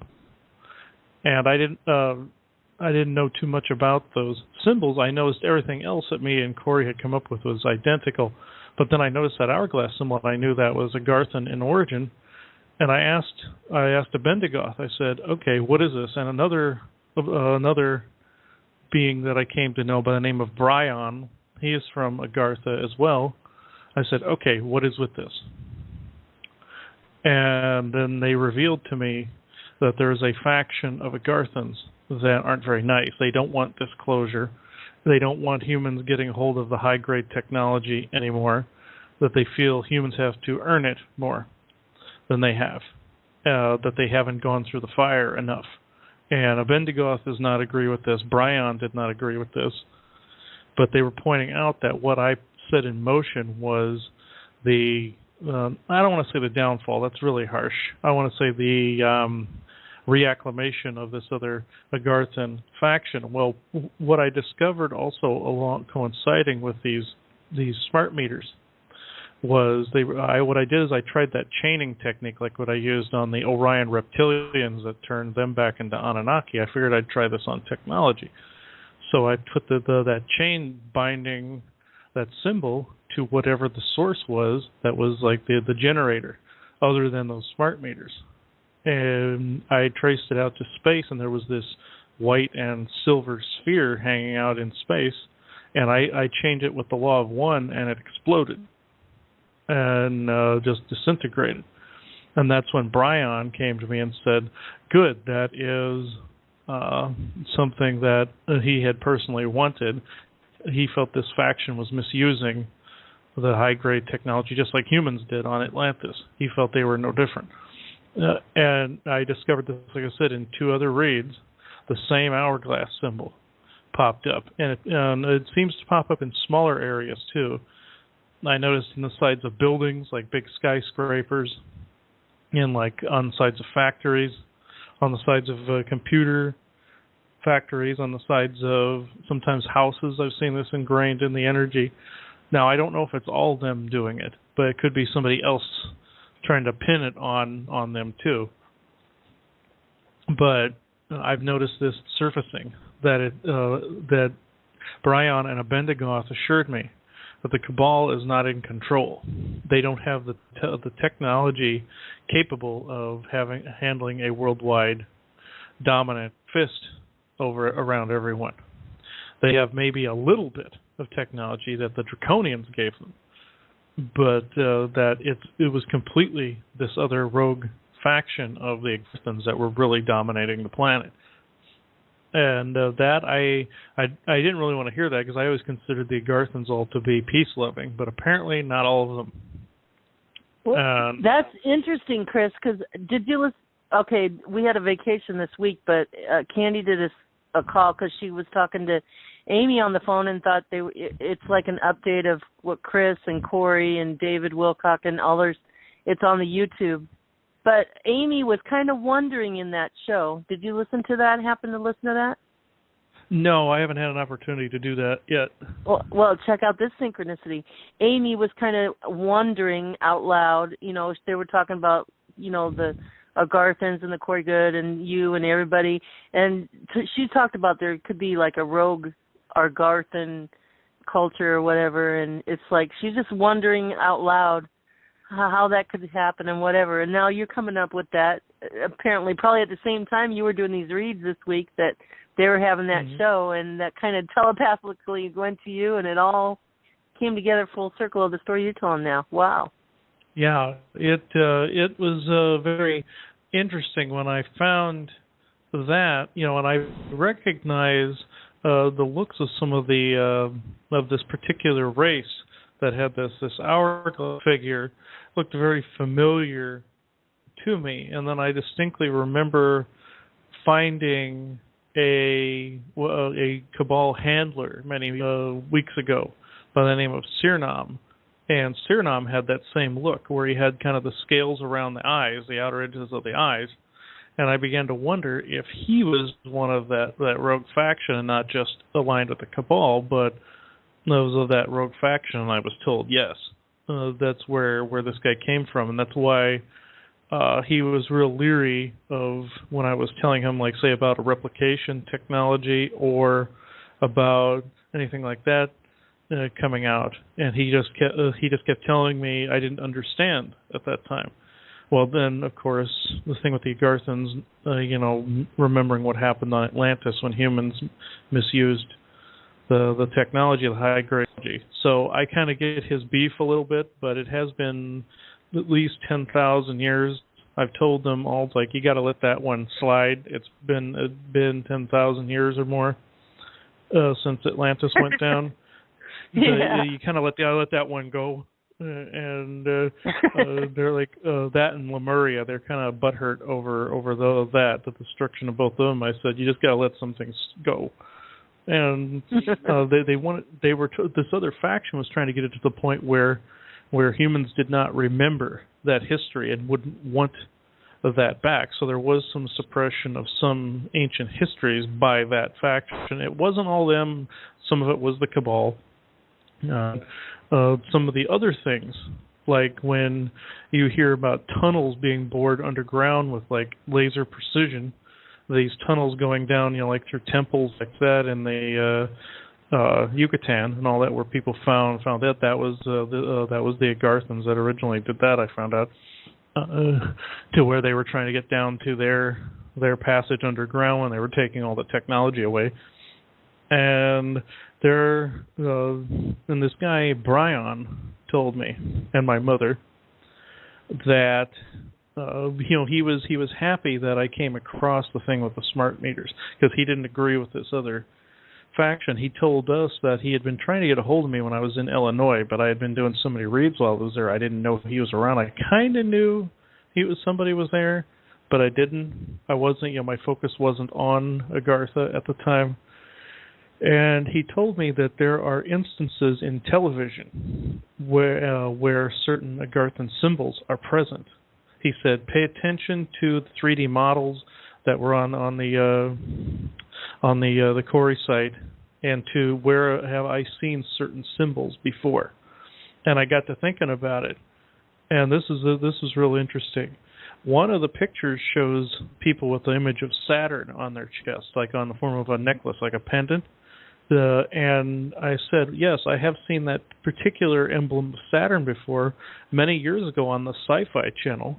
That was the logo for the Sci-Fi Channel. It was called the Sci-Fi Dominion at the time, many years ago. And that particular Saturn image was their logo when it was called the Dominion. And that's all the channel was called, was the Dominion. And that was back in the early 90s. And he smiled. He says, yep, you noticed one of them. And he showed me one that was not displayed. It was showed me and my mother that was not displayed. It was just a square. That's all it was a square. And I said, is that another symbol of, say, another faction? He goes, but there was more to it than it just being a square. But he goes, okay, where have you seen this before? And I said, it was, and the answer that came into my head sounded really stupid. And I said, well, this is dumb, but I see this every time those stupid progressive commercials are on, with that little box going around, like signing covers and stuff like that. And one of the book covers, he signs in marker with a square. And I said, that's the first thing that popped into my head. And he goes, and he started clapping. He goes, bingo, you found another one. And I was like, really? So just something innocuous like a commercial. And he goes, there's more to that particular thing than you think. Somebody's trying to bring a message out in a very small, subtle way. And he wouldn't tell me what it was. He was trying to make me earn what the message was in something seems so stupid. And he goes, that's how good guys are getting messages out, is in stupid little ways like that people have to pay attention. And this is really weird how that came out. He said, pay attention to some of the glyphs that were in those pictures and see where I see them in TV and in movies. And then I could peg where the Agarthans have put information in, not just to communicate with each other, but to communicate to us through like subliminal means. And the Sci-Fi Dominion thing was one of them from back in 1993, 4, something like that. I saw that. And then, of course, that commercial, and then the new thing with the smart meters with the hourglass. And he said that hourglass symbol will pop up too. It's going to be fairly obvious when that hourglass symbol pops up. It looks like the hourglass on the bottom of a Black Widow spider. You know how they have a red hourglass shape on the bottom of them? Well, it's kind of like that, but it's white. And that will pop up in places. It'll be within a circle and a square. Okay, so these symbols they're bringing out subliminally on TV and commercials for, to keep programming us, but there's the other side too, to unprogram us too, right? Mm-hmm. Right? Yes, and I got the attention of the rogue Agarthan faction in a meaningful way when I flipped the symbol around. See, unless you remember that law of one symbol, though it was a draconian that gave it to me, it was originally the Agarthan pictograph language that constructed that symbol. So when I swapped it out, it created the frequency of that symbol, and that's what drove the rogue faction away from the areas I used it on. Yeah, good point. Yeah, and I thought that was real interesting. So I have been doing that, and my guide Simeon, amongst other people, have been giving me other symbols to shove in there too. Like when I find those booby traps set up by the rogue faction, I just implant that symbol in there and just swap them out, and it will literally change and manifest a whole new geometry. And that particular faction cannot handle, for whatever reason, cannot handle that energy vibration. Oh my God! So it's like our communication's being refined and going back to the purity. I mean, like we have English language and all that, but now you, like for example, you and all of us were now using geometry. Sacred geometry and numbers are like the beginnings of language, something like that, right?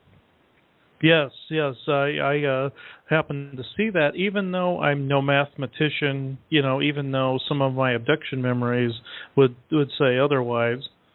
I know there's part of me on a subconscious level that is putting this geometry together, even by something as innocuous as putting a shape within another shape. I was able to alter that energy pattern. Even if I stuck a triangle in there, it completely threw the bad geometry on its head. And I didn't understand why I did, and I didn't. I understood like the power of the symbol, of course, and understood the power of 3, like a triangle. I get that, but there's some really more complex geometries that these other guys know, that I'm just throwing what I know out there, and it's toppling something that seems far more complex. Well, what seems like going on, just say there was Earth, and the people were living their good life and all that, and somebody came along and the we'll just say the cabal, the programmers, and then they took all the purity, and we'll just talk about the symbols, and twisted them their way. And it's now someone like you and others will come untwisting it and putting it back into its purity, and twisting it back the other way, the original way, right? Mm-hmm. Oh, yeah, the original, even though this Law of One symbol is a fairly new one that was constructed, it was still constructed using the same geometric thought language that the Agarthans came up with. So, therefore, it worked just as good as any of those ancient symbols. That's what I found interesting. Now, on a completely different note, there were some things that happened very recently to my mother, me, and Winston. This was on a slightly more negative connotation, but there are positive things that came out of this, where you've heard me refer to chaos on many occasions. Right. And well, what happened was my sight was starting to wither a little bit. No, actually more than a little bit. I was just seeing weird after images and stuff like that. Well, little Winston, I found out something was happening with him where he was getting sick. And I had asked, there was this pet psychic I speak to. Her name's Tracy. And, Winston wouldn't reveal to me what was going on. And, he would ignore my telepathic questions and stuff like that. And I said, okay. Winston is Chris's little doggy. Schnauzer, yeah. Schnauzer. And I said, okay. I handed it over to Tracy. I said, what is he doing? And he told her that he was having this reoccurring nightmare that was popping up. That he was walking through a hallway where all these gargoyles were trying to grab him that were stuck in the walls. And as soon as she said that, I knew that was a representation of a chaos machine. What he was doing was he was filtering it away from me. And because in the sequence somebody was walking him on a leash, and that was me. But the thing of it is, it affected him and affected me. And I had to have guides come in and cleanse me. And I when this happened, I asked the guys and said, okay, what's going on with this? And they said, and other people in email and everything pointed this out to me as well, that something had occurred where when I went after trying to get Winston away from chaos, that's when it managed to grab part of my bilocated self and didn't let go of it. Mm-hmm. And this is something for a much larger group to do. This is nothing one person can take care of. And what it did was, knowing I would try to get it away from Winston, it basically it was trying to lure me in, and it ended up happening, and I got it cleared up. But there's another whole section to this story. Someone on Facebook pointed an image out to me that this made complete and total sense. The image was of a guy that's basically mocking, the saint look, in a robe, staff, the whole bit, and then there's an image of a draconian in the foreground in front, now who is like on fire. Well, what happened was I recognized this from somewhere, and I had this dream where I was going through a neighborhood, and I was first I was inside of a house where all these people were kept in this house, and they were all around this dark woman. Well, they were asking, one of the girls asked, okay, who's the long-haired, brown-haired guy, the tall guy that was in the house? And I opened the door and I looked down from like an attic, and I see Tyler is in the dream sequence. And what he was doing was he was walking through my dream sequences to make sure that this thing with chaos did not happen again. Nice. And I actually got to see him in the whole dream sequence, but I'd seen him. Well, and then he admitted later that was him. Well, what happened was it shifted to being downstairs, and there was this darker woman figure that was downstairs. That was all. It was creepy. But then I was pointing out that there was this little shimmering cloud that was in the room too that looked very static, like static on a television, but it was blue and silver. And I was told to hone in, look at that. And basically, what he was doing was, and other guides were showing me, was that look at this, remember this. And then later, I came to the conclusion that was those were nanites. And that was AI, intelligence. Well, I went along further and started walking through the neighborhood, and it was starting to get darker out. And every now and then I would turn around and see a man in a robe standing behind me at like a block, maybe about a half to 3/4 of a block distance from me. But he couldn't approach me as long as I stood under awnings that had they were green awnings like you'd see for businesses and such, that had a white light under it. When I stood under the light bulb, he couldn't approach me. But I was being shown this individual, what he was all about, and I recognized it from that image that I was shown the night before. This was something that was a catalyst. Well, I was also told that there were some things I channeled in the past that had to do with the machine consciousnesses, where they would come in every few centuries or so and try to harvest DNA. And the word harvest kept popping up, like with that man in the robe. The word harvester kept popping up.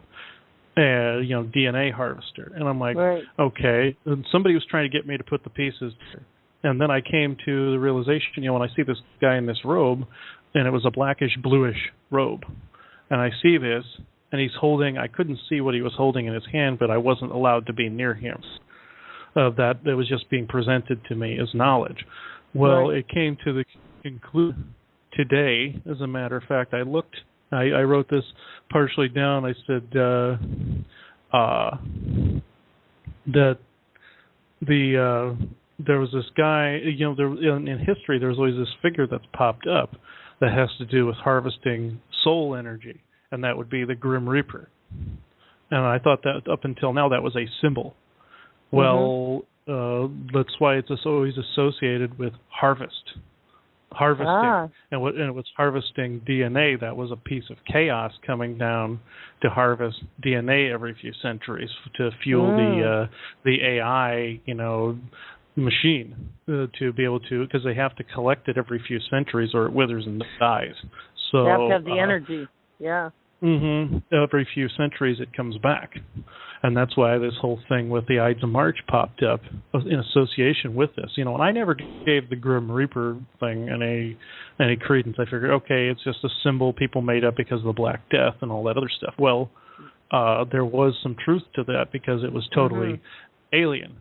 Well, I told my mother about this, and she discovered something else in association. Oh my goodness! You guys are on a roll. You're to crescendo. You know what all this means.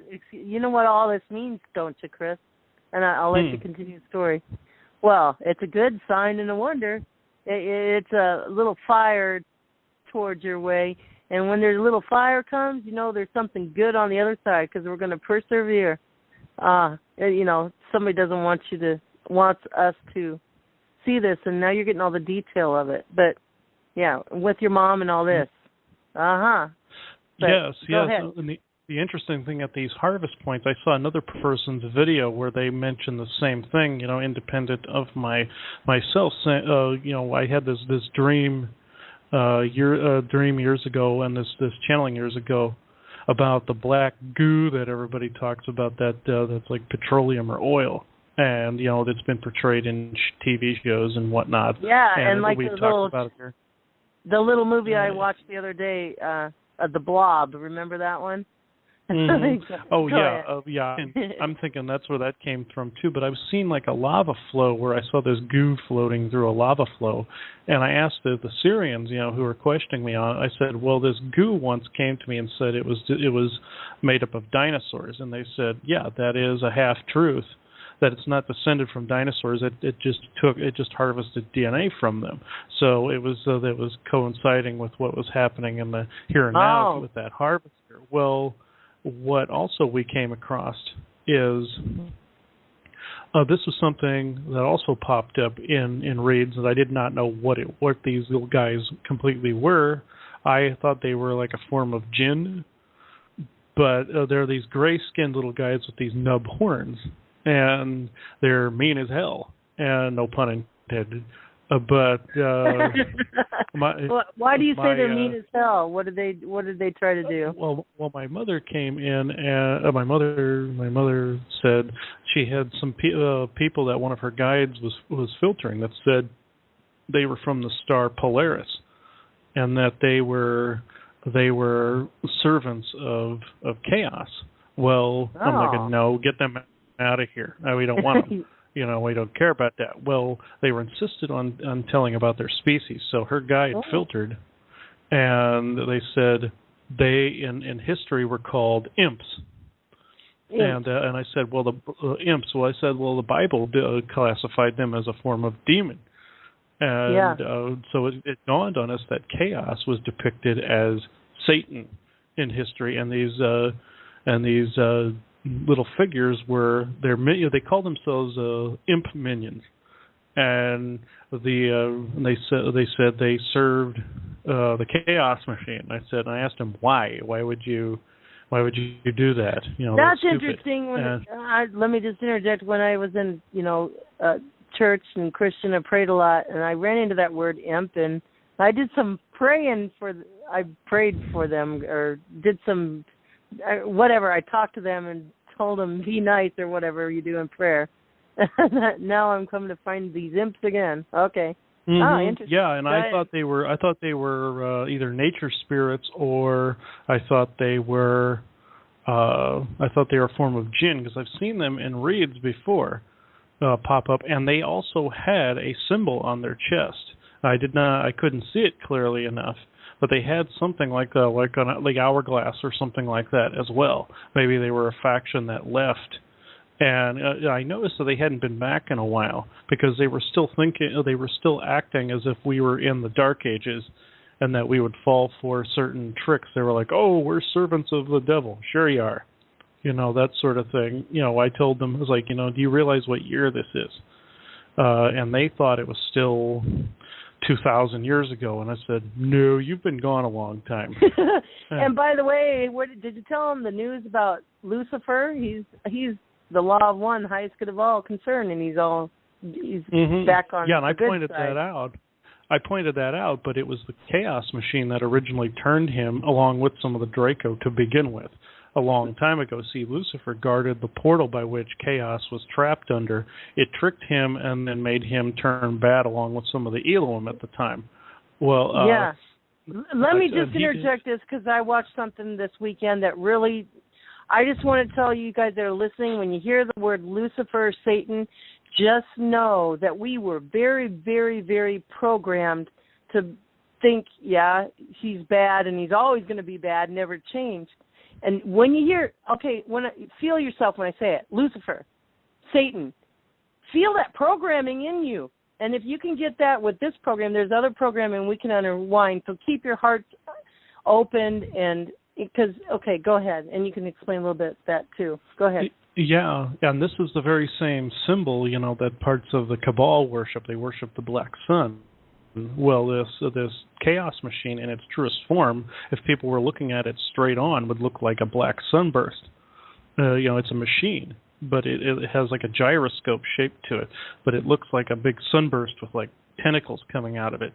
And I've seen that shape depicted in a lot of artwork from ancient times and everything. And they always associate it with like the Dark Lord and all this other stuff. Well, I'm thinking, okay, this makes sense. Of course, we always know it's alien and not demon, but in some instances, it's really difficult to tell. But yeah, so we came across these imp figures, and this was another thing where Corey depicted something from Agartha that looked very similar to these creatures. And we saw this and we're like, okay, this is all the puzzle pieces are being put together. But now I know from doing what I did with Winston that it's not just one person's job to go after that. The thing it's just too dang large. It's the size of a moon. But pieces are coming together, and you're getting what we call attacked a little bit because they don't want stuff to be revealed. We don't even know what it is. It's probably going to be a surprise to you and your mother. Chris's mother's coming on March 14th in the Ides, and something's gonna blow, and I say love, blow it with love, right? It's gonna be good. Oh yes, and she's certainly confident that will work. Now, when she comes on, she's just going to first she's going to talk about what led her up to this, and we were thinking in the last half that's when we hit the crescendo, like you said, and croak this toad, but not in the in a violent way, but you know what I mean. But in the highest good of all concerned way, right? Mm-hmm. Yes, and also while I have been sitting here, it was let me see who's come forward. Okay, it is Brian that came forward from Agartha. He wanted to talk. Namaste, Brian. And let me see. I'll get a drink here first. Okay, I'm going to make sure this is a good source and not some another imp trying to talk through me again. Okay. All right. Now this is... Okay, I'm going to ask the other guides to step in, ask all the other guides for how to put the protective shielding up, all that. Okay. Let me see if Brian talks here. He says, all right, in the wake of the anti-sun, this particular instance that was spoken of with the hourglass symbol, and these little creatures that are referred to as imp demons, so to speak, is entirely accurate. These beings were down here with us in the Agarthan network at one time. However, that was many, many centuries ago. There are still some good ones that reside down here in Agartha, and will always reside down here in Agartha. However, the ones that are out there amongst the stars and are out there amongst the many moons and suns of creation do not know what they have accomplished as bad as you say. However, they were promised something of weight in order to be given that opportunity, as you say, to work with this marvelous piece of technology that they thought it was. There are other instances where this has occurred within your very own system. Within the asteroid belt, there is a single meteorite that is larger than the others. This particular one dislodged many, many months ago, but did not do it under its own power. This particular one has been mentioned several times on your internet. However, it is not going to hit the Earth. It is merely a national platform by creatures that are within it that were also promised the path to glory and to honor and to dominance. These entities are also from the inner Earth. They are a group of draconians that died a very long time ago. Their bones are being used to fuel the once glorious, so to speak, emperor of the stars, of which this chaos machine thinks that it is. However, this particular entity will no longer reign supreme. This entity is an amalgam of all that was despicable in the stars, all the thoughts, all the worries, all the fears, everything. From the original one verse, there is a shard of chaos at its heart.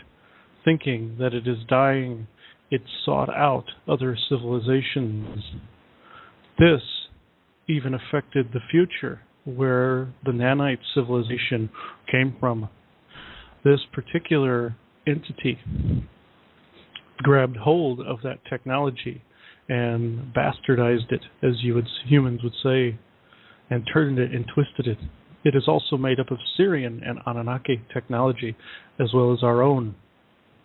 This is unacceptable to us, so we ask, as the Agarthans, and as fellow brothers and sisters of the one true source code, that all of your minds on this day and on the 14th be focused on one singular target. Target the chaos machine at its heart. This being destroyed, as it were, with a bolt of love and compassion and everything that this chaos machine is not. Because within the one universe, there was the realm or the source of chaos and the source of light. When the Cabal interceded and entered this one verse, one of those exploding shards of chaos was able to escape, but into a different time frame. This is where it came from.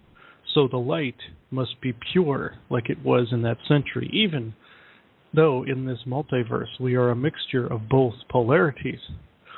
Within the one verse, that was not the case. So, in this instance, you must pull from the center of light, from that particular one verse, the purest light ever devised by the one prior to even the one's creation.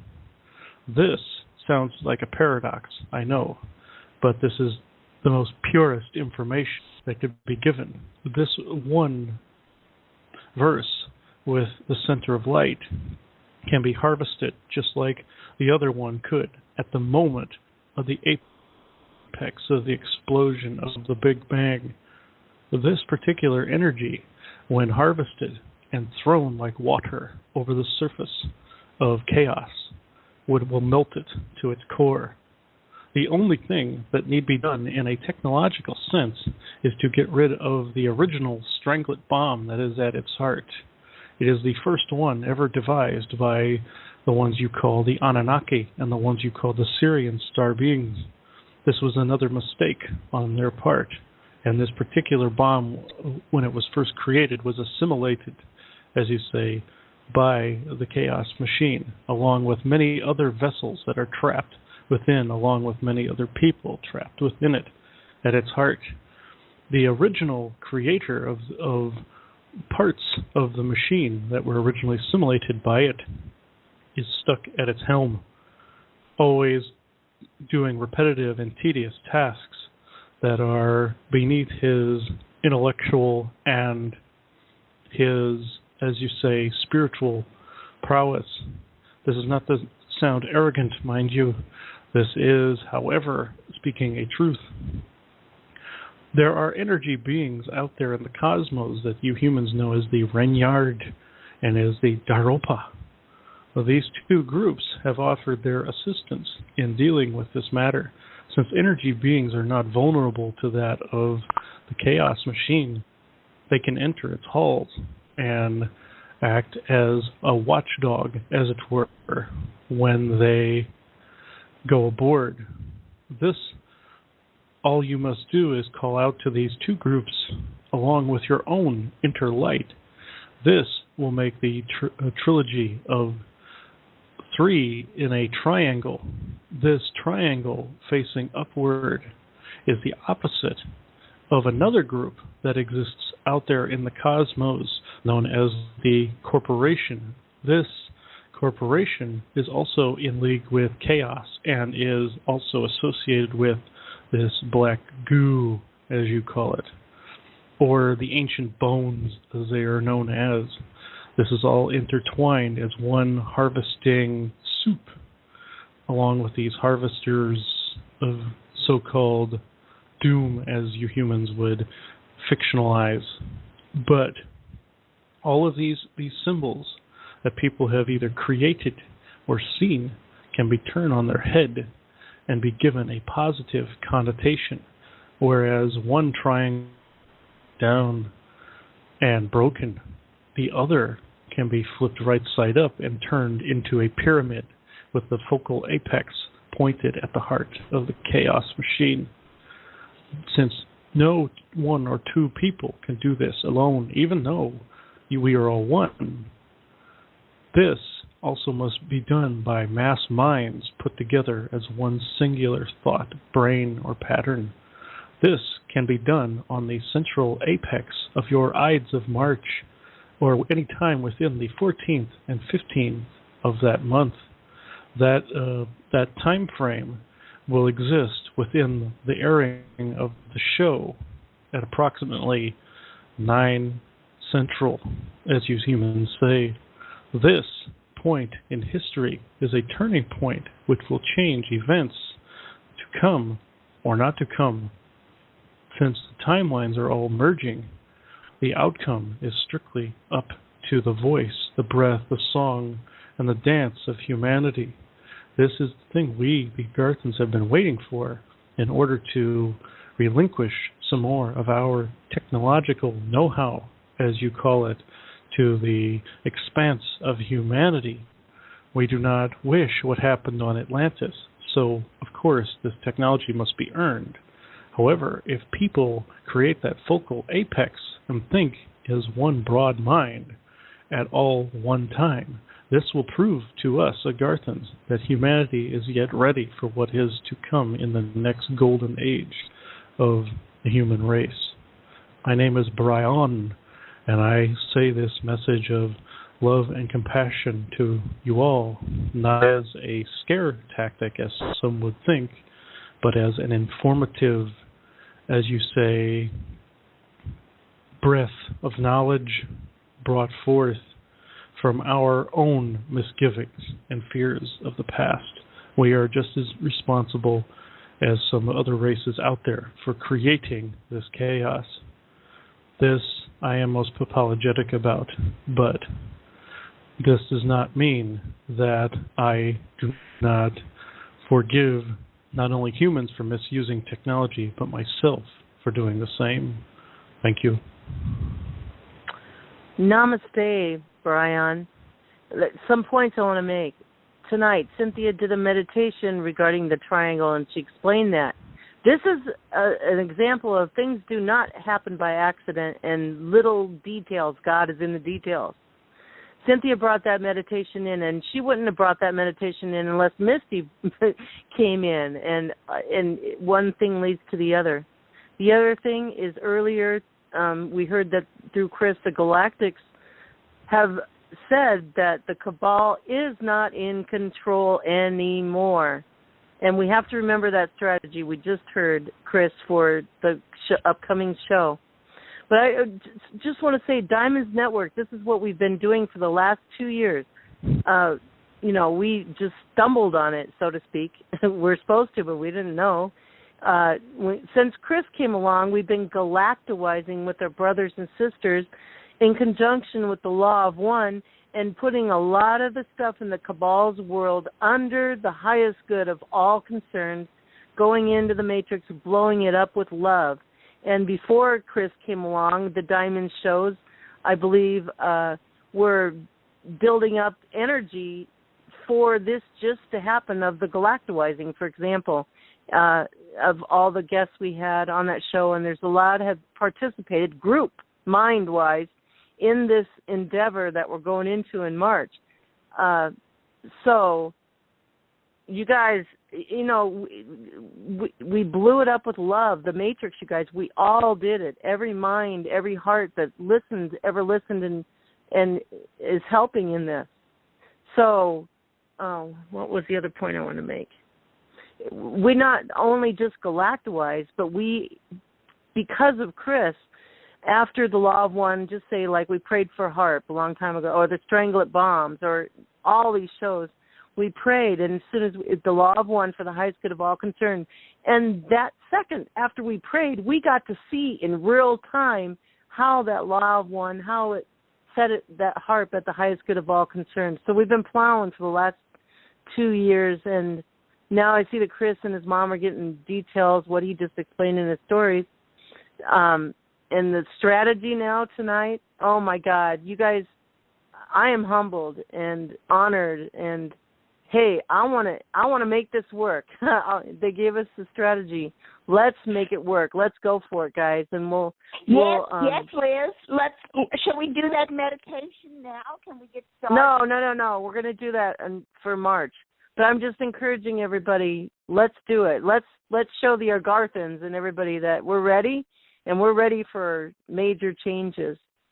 So we'll talk behind the scenes before we have the show in March, and we're going to have a special thing. And, oh, my God, Galactic brothers and sisters, I love you, respect you, namaste. And all you guys that come to the show and listen and participate, and all the moderators, we're doing it. We're doing it. It's really beautiful, and this is just so awesome. Wow. Candy, is there anything you wanted else to say?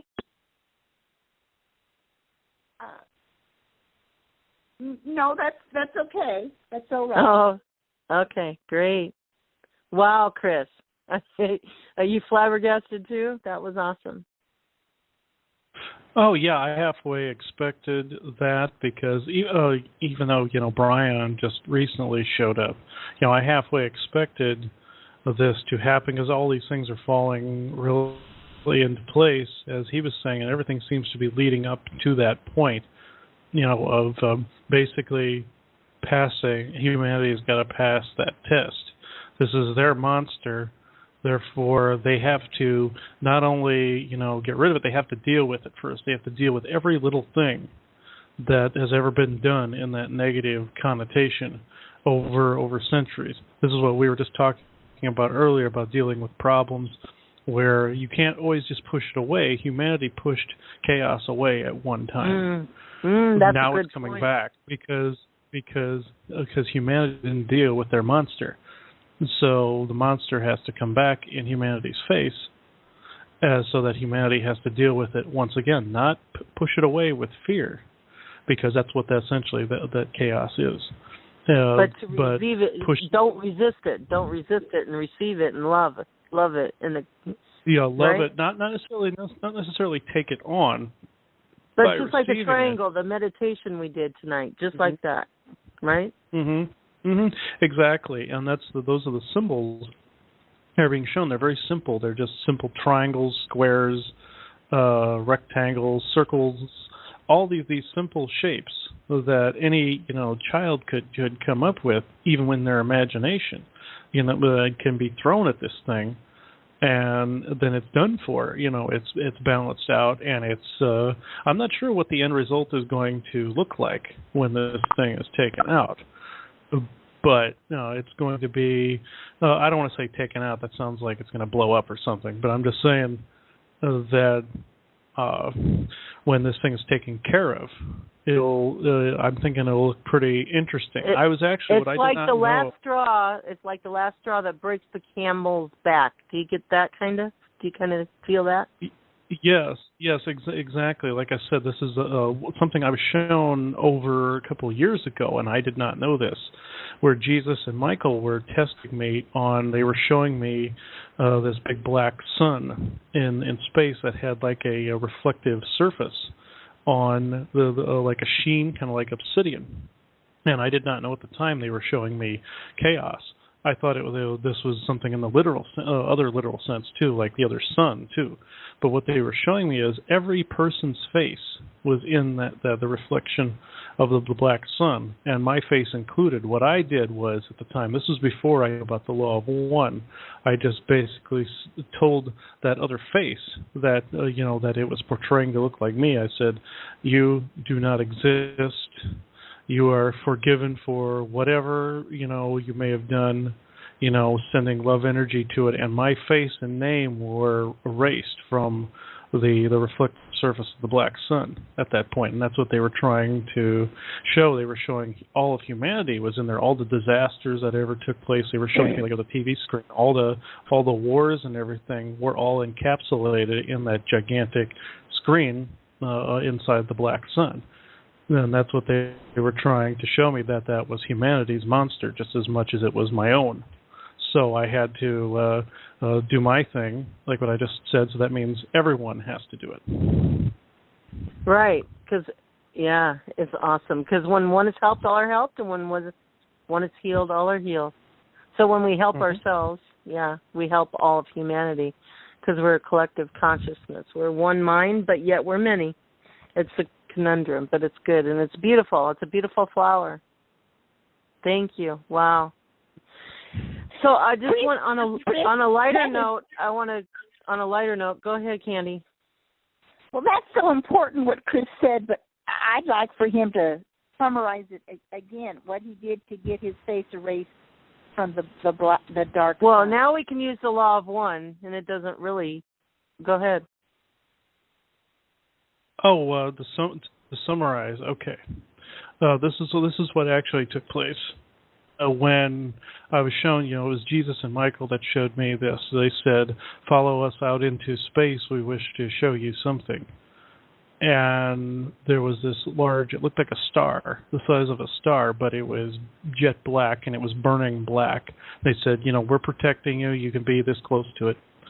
Well, I looked in and saw my reflection in this like sheen that was on the side. And they said, "Do you know why your face and everyone else's face is in here?" And then they showed all the wars and stuff that was going on. I said, "Because this is something that humanity pushed away long ago," and I was picking that up then. And I said, "This is something they pushed away and did not deal with. They didn't deal with their own garbage. And therefore, even though this happened long before humanity was in existence, all time is one, all energy is one. So humanity was just as much to blame for that as anybody else, including all the other races when they went bad, et cetera, et cetera." And they said, "Yes, exactly." But people needed that reflection in place to be able to see what they needed to deal with in their own lives. And it ended up going a little out of control, more than a little, but they said, now now get your face off of that star. And I said, okay. And I pointed at it and said, you do not exist. You are hereby, forgiven, loved, etc. I threw that out there at it. You are not me. That is not who I am. This is not who anybody else is. And they said, okay, wait, you just spoke for others. You have to speak for yourself, and then you change others. And I went in and got my face taken off of that star, and then it started to change after that. But then it dawned on me recently that was chaos that I was looking at that time, and I did not know that. That's beautiful. That's beautiful. Okay, on a lighter note, and I'm doing this for a reason. So I just want, my heart is to make for example, make all this really real to you guys. Really real, that you know in your heart. Because then you can walk every minute, every second of your life in faith, in confidence, in courage of knowing who you really are and knowing that you have your brothers and sisters at your back. So what I like to do, Chris, is just any race or being race that would want to come in and share with us their daily life, like what do you do? I mean, like here on Earth, we go to work every day, we get up, we have breakfast, lunch, supper, we play with our kids. And I would like to have a race and just share with us your daily life, your earthly life, as your race.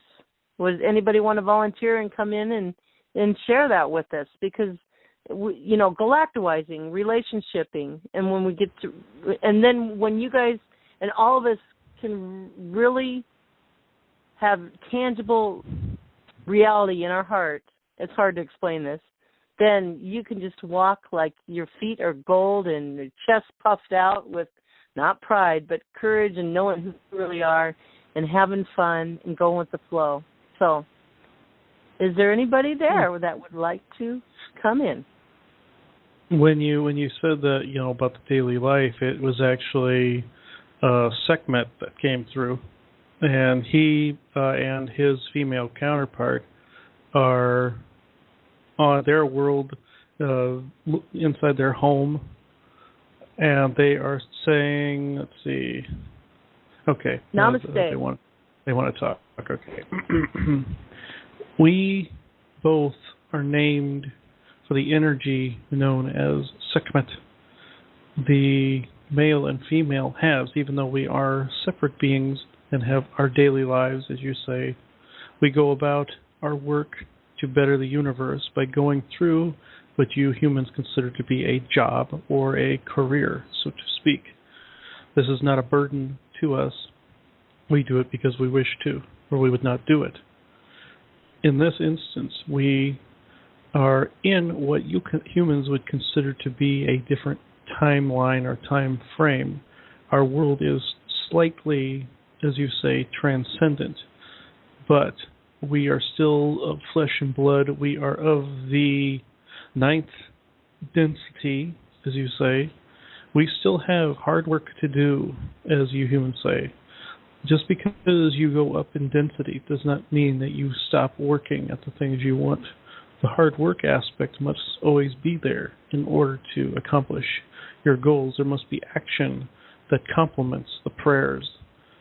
This action that complements the prayers must be there because there is a balance in all things. Our daily lives, as you say, may seem almost tedious to some, but it is more of a, as you say, repetitious meditation that we go through. Within our work, we integrated the spiritual inside the workload, or the daily grind, as you humans call it, within the illusion. However, this is not a grind to us.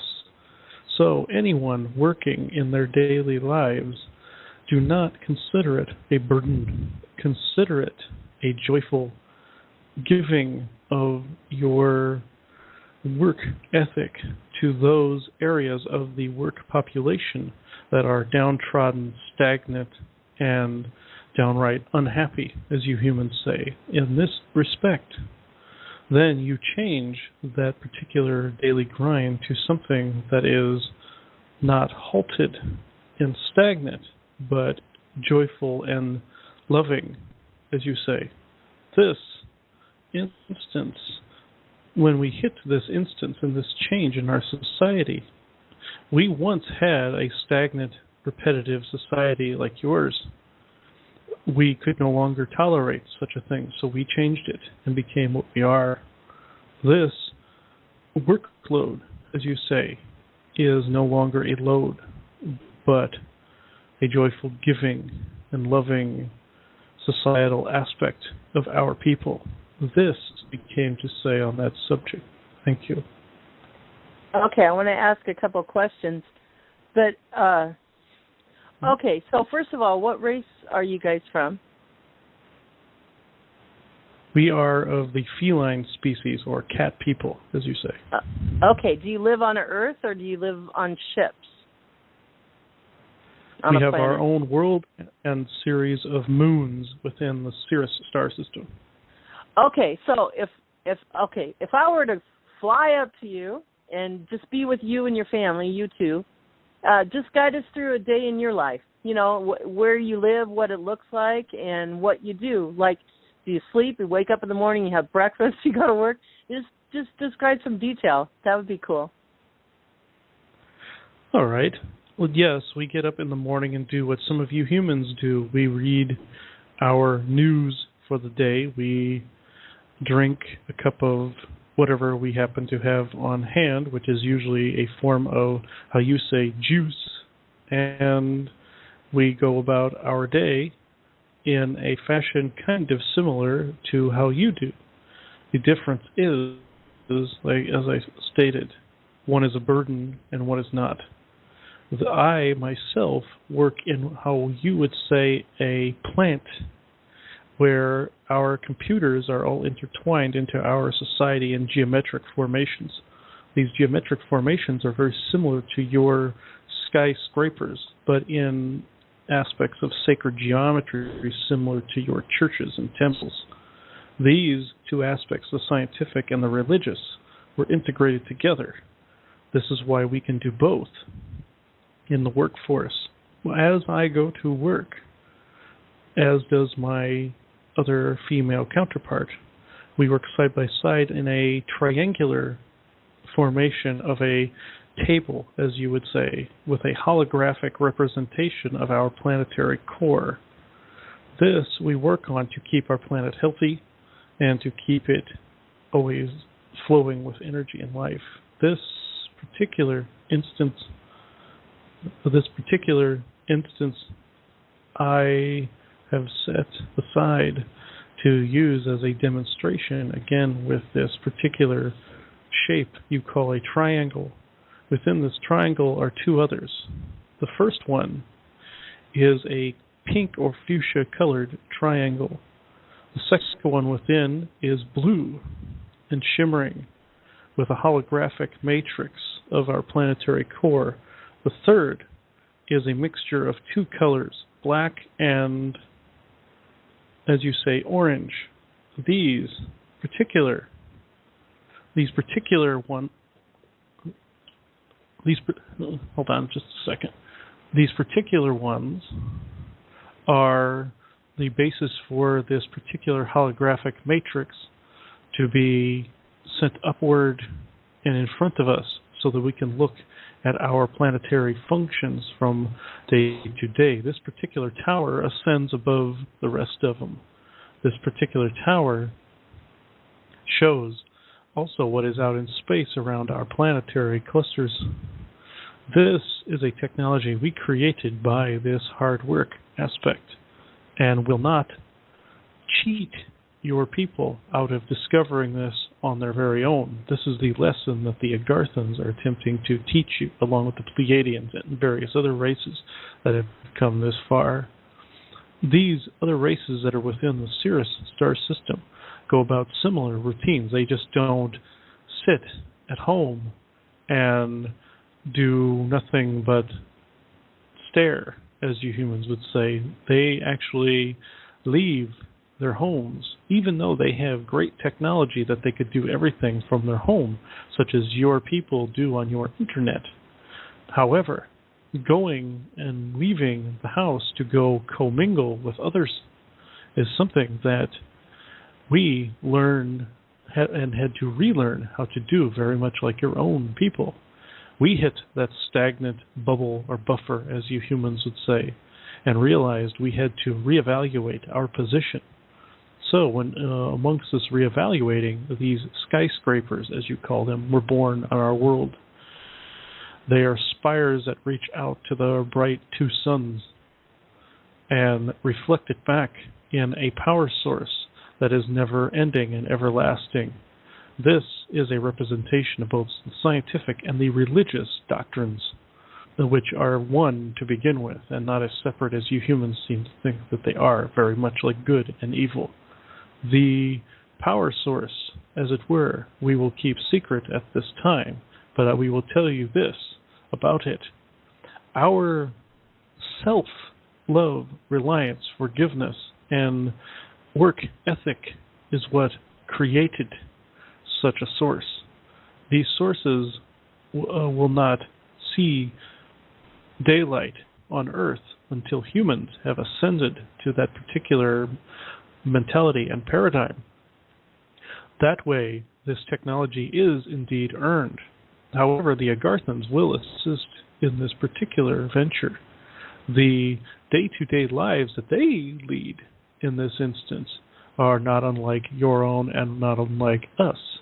When they go around in their underworld, as you say, they tend to farms, they tend to their city councils, they tend their jobs, which are not tedious. They tend to their network, always. Things like machines always must be maintained. And as such, they must have maintenance people to go over the technologies. As advanced as it is, they still left that what it was a seeming flaw in. However, this was not a seeming flaw. This was by design to make sure people always had to be involved with the technology, even though they could have created an AI that could have very easily maintained itself, even though there is one down there that is benevolent. It is told to allow the people to keep their work ethic. We make this point because humans are going down the path of what they feel is least resistance by just using their computers for everything and their phones for everything and their smart tablets, so to speak, for everything, and not entering into the joyous, wondrous path that was originally set out by their forebears, such as keeping this hard work aspect in play, such as actually going to these places and meeting with others in not only business aspects, but in scientific and religious aspects. This wondrous technology you see have is eliminating the hard work aspect from your mentality, and this is the worst mistake your people could ever make. However, I only can point this out and not actually prevent you from making the mistake, because you would not learn anything unless you followed the same path that we once had to follow in order to get to this stage. This is why it has not been pointed out until then, or until now. Then, it was a tragedy when it began, when your people thought it better to turn to technology versus turning to one another, your brothers and sisters of the one voice. This is a harmful aspect to the one. So this is why we bring this up tonight, in order to bring about balance once again, because we feel your people's stagnation when it comes to technology, or what you think is the pinnacle of science and technology. This also fuels ego, which is what we just referred to. The two are very bad soup or mix. And the third aspect is failure. Failure is something you humans must deal with all the time. However, you anticipate it, not in a good way, as in a scientist would, manifesting poorly these conditions by which you set yourselves up to fail. This is not only the Cabal's doing, this is also your own. The Cabal may have set the stage in their favor, but it is you as a people that participated in the script. This is what we came to say. Thank you. But by the way, as you know, that realness for you guys is going into your hearts. Whether you listen to this and you're tired and some things are passing you by, you think, but it's going into you. You're getting the realness. Only way I can explain it. The realness, tangibility. Okay, so the feline race. What are some of the recreations you like? You can just name a few recreations. What are your favorite recreations to do? You know what I mean by recreations, like entertainment or just to go do something fun, get away from the daily grind. What do you guys do? In this instance, we have recreation in whatever we are doing. This is what I referred to as we not having a daily grind. We have nothing sorrowful or mournful to get away from. We bring happiness and joy wherever we go, so therefore we do not need an extra recreational time like you humans seem to think you need. That's profound. Everything's recreation, every minute. Oh, wow. And that emotion. When you think of recreation, you guys going out and have fun, that emotion, that's the emotion they feel 24/7. Wow. And that's what we're looking forward to. So, do you guys sleep? Do you sleep in a bed, or what do you sleep in, or do you sleep? We require less sleep than you humans do. We evolved to a certain extent where both dreams and reality are one aspect. So when we sleep, we choose to, and we do not have the need to do so. Wow, and that's what's happening to us. Our dream and our awake world is coming together. So why would you choose to sleep? What does that do for you if you choose to? Why would you choose to? Just curious. Out of, say, as you humans say, curiosity. You're funny. Why? Out of curiosity for what? What? Because in the full dream world aspect, there is an aspect of play there. So I guess you could say that it could be a form of recreation. But we do not need to embark on this particular journey that humans are just becoming aware of. Oh, beautiful. And then you can. So just bear with me. I'm just being lighthearted. So you guys have ships parked in your driveways, and you can take off with the ships, or what kind of transportation do you guys use? Our entire planet is a single ship that can be moved anywhere within the cosmos. Yeah, but don't you ever want to travel off your ship? And how do you travel if you do? Yes, we have individual space vessels, but we have had not the need to use them in quite a long time, except for interplanetary use in order to go to work, as you humans say, like your vehicles would be. But our entire planet can move anywhere in the galaxy. So do you guys move a lot? We have not had to move in over 10 centuries. And how big is your planet? Like land-wise? Roughly the size of your Jupiter. And that's huge. Is that bigger than the Earth, Jupiter? Far bigger than the Earth. Wow. Than it is the size of your gas giant Jupiter. And our moons are the size of your Earth. And what language do you talk English like you talk to us, or do you guys have a different language?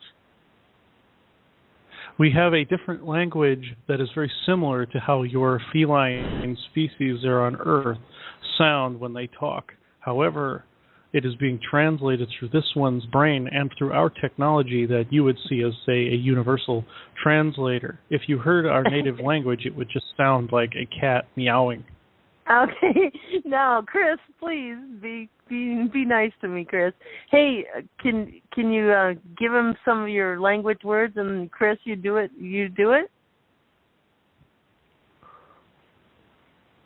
Let me see. Okay, like, he's wanting to still talk. Meow, or something like that, right? Our current language is far too complex for the human brain currently. It would not, as you say, come out right. You're fun.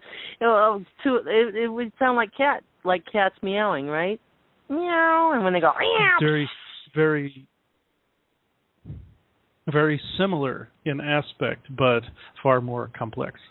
Oh, okay. Well, thank you for sharing your life with us. I surely appreciate it. I hope everybody else did. Were you okay with sharing, putting up with me? Yes, we show infinite patience as humanity should in this particular apex, going from fourth density to fifth density. Patience is most required during this time. So our patience is infinite. We see it as infinite joy versus infinite pain or infinite irritation.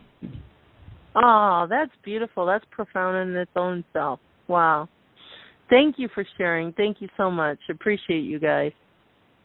I want to come visit your planet someday. Humans will one day see our world, but not anytime soon, we are afraid. Thank you. Thank you. Okay, well, let's just take any comments or any sharing from the audience, Chris, and give you a break, and then we'll be done. Okay. This has been quite a profound show tonight. Come on in, guys. The room's open. Just star 6. Any thoughts, any questions you've had from the show tonight? Anyone just want to come in and say hi? Hello. Okay too? Hello. Hi, I have a question. Hi. Okay. Hello. Can you hear me? Yes. Yes. Yes, I can hear you. I have a quick question. As we see the dimensions change, like we are on the 3rd dimension, 4th dimension, going to 5th, and then I just heard Sekhmet saying they are in the 9th dimension. As the dimensions progress, is the culture, I don't want to say culture because that's specific to our Earth way, but the ways and understanding on the spiritual level changes to higher? I mean, what I'm saying is that are the dimensional change as it goes up, you're in a higher spiritual level? Does that make sense? Oh, yes, and it looks like Sekhmet is still around. He's going to answer this one. As one ascends, as it were, in density, certain understandings that were false begin to melt away. Certain beliefs begin to melt away slowly, and a new understanding takes its place as one goes up in density. The only reason certain entities enter our densities is they are doing so with technology. That this doesn't mean that they earned the right to be here. It means that they traveled here with technology from lower densities. This is why you see certain bad guys, as it were, popping up their heads up in our densities between 7th and 12th. But this particular instance, as natural progression goes, spiritual senses become stronger, physical senses become stronger, and scientific endeavors become stronger, since it is all one to begin with. Can I ask a couple of more questions? Is that okay? Mm-hmm. Mm-hmm. So we, from what I understand, the whole cosmos, our whole universe is evolving. So we are part of that.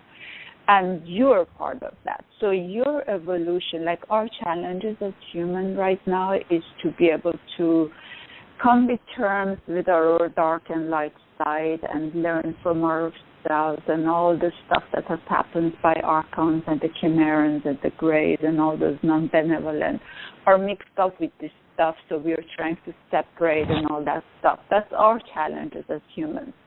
You have your set of challenges in your way, in your level. Or is it true? Are you also working on your challenges? Are you also evolving from 9th? And I guess there's an in-between, so you'll be going to the 11th dimension. Is this correct? Correct. Each stage has its own unique set of challenges taking place. It may not seem like the challenges that you are going through 3rd and 4th. And up to 5th densities. Once you pass the threshold into 5th density, the problems you thought you had were but a shadow, and the ones that you think exist do not. This may sound like a paradox, but indeed, our problems, as it were, are not necessarily problems. They are just hurdles to overcome, such as, say, scientific complexities that still boggle our mind, as you humans say. That we are not omnipotent as people seem to think that we are. We are not gods as people seem to think that we are. All races and all the densities may have a higher level of understanding and may have a higher ability in order to, say, live longer and are not consumed by an illusion as you humans are. But this does not mean that we do not have obstacles to overcome. Let me add to that. Okay, so as Sekhmet just said, as we integrate into the 5th density, then our problems, what we thought we had, just disappear. I want to remind all you guys, our last wave of 5th dimension came in. We're integrating into that. We'll be fully integrated into 5th dimension on around March 21st, 22nd. Right after March of Ides, right? So my question is, the Earth and our atmosphere and us will be fully integrated, but that doesn't mean there's still people at different levels, so to speak, and people will be experiencing that fully integration at different times because that's just their path. That is correct. There are some of your people that will not enter into 5D. These particular individuals will be, say, people like your cabal and individuals of like ilk, but there are others that will keep going, as it were, as if nothing is wrong, and going into 5D. This other cataclysmic timeline that people keep seeing will be branched and split off into a different lower density as a teaching tool for those who would harm others. This is not necessarily a bad thing as they would see it to be, but they also will learn from this particular endeavor, and one day they will come back and become stronger for what they were. But that's the good, the bad guys. But I'm just talking about normal, everyday people, like the ones that listen to Diamonds. We're all the ones that listen to shows like the Diamonds Network are consciously and fully acting to grow themselves, expand themselves into 50. Like going with the flow, love your emotions and all that. But there's people in this world that are waking up at different levels right now. There's some behind us, some forward. So that's what I meant. Even though we're integrated fully in the 5th dimension and the March 21st or so, like that doesn't mean click everybody's to that level. It's just a matter of people are different. Some may do it then, and some may 2 months later. Everybody's their own little book kind of thing, right? Is that Can you understand what I'm saying? Yes, but by that choice, the individual choices, the oneness is most honored. And as your Jesus Christ once said, the meek shall inherit the earth. This statement is just as true today as it was then. This meant those that would continue to follow their path, as long as it was kind and balanced, would get to the goal line, as you say, and get to the finish line. Even if that didn't mean, say, say, meditating in a cave, as some monks do. As long as that is what they want to do, that is fine. And if you want to live in a city with noise and traffic, and that gives you joy, then that is what you are to do, and that will still get you to the finish line. And so also these dimensions are integrating into us naturally. We don't have to do anything, so naturally it'll come. But then there's a group that are consciously, on top of the naturally, expanding themselves, like by meditation and all that. So all that's into the mix too, correct? Correct. Okay, thank you. Go ahead, Miss California. So I have a couple of more questions now that you've said all this stuff. So from what I understand, at some level, at some dimension, as we go higher up, there's no more need for a physical shape, for a physical being. It turns into just energy. So from what I understand, if you're a feline, that means you still have a body, you still have a physical form, correct? This is correct. We do have physical forms, but there are some that have chosen to shed those physical forms and become energy. The conversion from matter to energy is strictly a choice. It is not a requirement. I see. Very interesting. So now, according to one other person in another group who is a galactic historian, the Archons and Chimerans, who were originally assigned by the divine creator, by the prime creator, to bring a control level to as things go on in terms of creating a matrix, took it upon themselves to go further and really control and change things on their own favor. This is what my understanding is from what I've heard.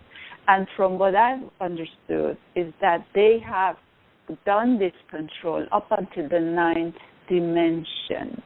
Since you are on the ninth dimension, are you being impacted by this particular behavior, that something that is not on your own divine co-creative choice, like being born with families and how your life is, contract that you have with the divine creator has been touched and changed to their favor, so you end up having a life of chaos and not really, is this impacting you same way as it's being impacting us on the third dimension? We can sense this chaos, as it were, going on with these Arconians and Chimerans, even though they are of our dimensional layer. However, we can shield ourselves from such chaotic energies with, as this one says, a ward or self-made shield. We cry for the ones that this is but we can shield ourselves from it just as easily as anyone else can. You humans can shield yourselves from the activity as well by empowering yourselves, by seeing yourselves as the one God, as this one puts it.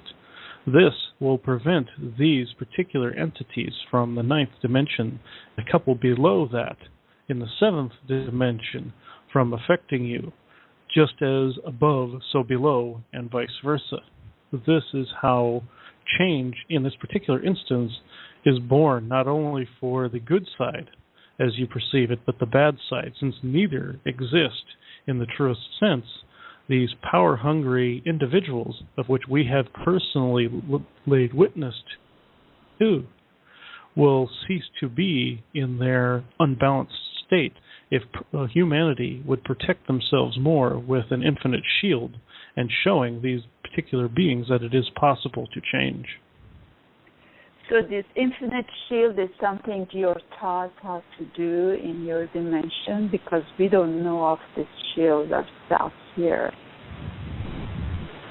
The particular instructions on how to erect such a shield was integrated into your genome by the ones you call the Anunnaki and the ones you call the Syrian star beings. They put this instruction booklet within your very cells and how to create such a shield. But your oppressors have, such as the Draconians, tried to take it from you. In this particular instance, when they tried to take it from you, they themselves saw some of the errors of their ways and backed off, because they themselves tried to take some of your genome and integrate it into their own, therefore uploading, as it were, this instruction manual. To tap into this instruction manual, all one simply needs to do is just be. Just be in the moment. Just be in stillness and silence no matter where you are. And this instruction booklet, as you call it, will make itself known to you. Oh, wow, wonderful. And absolutely. I just want to say, Jason Westerfield, his little boy drowned. And at the time they took him out of the bathtub, and he's in the spiritual realm. He walked the walk. His guides came and told him, he's a Christian realm, just be at peace. Be peace. Come to peace. Go to peace. And that peace, and then him over his son. His son came back to life. Beautiful. Wow, how nice. Yeah. Beautiful. So what I heard is that Enki and his wife Nima, and I guess his sister Hermes or someone who is in our past history thousands of years ago, before the Anunnaki were used by the Archons and Chimerans. They came because they had a high technology, but Anunnaki used their technology to impact our DNA. But before they were able to do all this stuff, Enki, before he left, he coded our DNA with an awakening code that at the right time it will awaken by itself. It will give us all memory recall. And so what I'm wondering is that coming in this March, where there is this big, what we hear from the center of chaos, it's some sort of an energy that's going to come to Earth. It's going to give us humans a chance on our free will to choose which direction we want to go. Because if people choose the dark side, they will not be judged. But if they choose the light side, they will go emerge into the fifth dimension and beyond. So it is not a matter of the judgment. It's more of a matter of a free will decision. But this decision, to me, needs to be made with a clarity, with an understanding. And apparently this Enki code is going to turn on by itself and to have a total memory recall of who we are, so we can make this choice clearly by understanding and knowing. Is this understanding that I have correct per your information? Yes, this particular coded DNA that you attribute to Enki is quite legitimate. This particular code, scientists would call it epipogenic DNA, genetic DNA. This particular DNA is the crust, as it were, around the proteins surrounding your DNA strand and RNA strands. This particular time-released capsule, as humans would call it, will release certain knowledge slowly. It will not be all at once. It will be more or less what your brains at this time can handle. This was indeed by design. It wasn't just Enki that thought of this. This was another grouping of Anunnaki that integrated this DNA over many, many centuries of planning and painstaking, as you say, hashing out of the human construct the way you know it as. This particular DNA your scientists call junk DNA. This DNA is not junk, it is time released. Your scientists will unfortunately try to tamper, but our dear brother Lomos of the Anunnaki has spoken about this before, and he has said that he will intervene on behalf of their, as you say, artwork, as it were, to prevent that particular set of strands from being altered.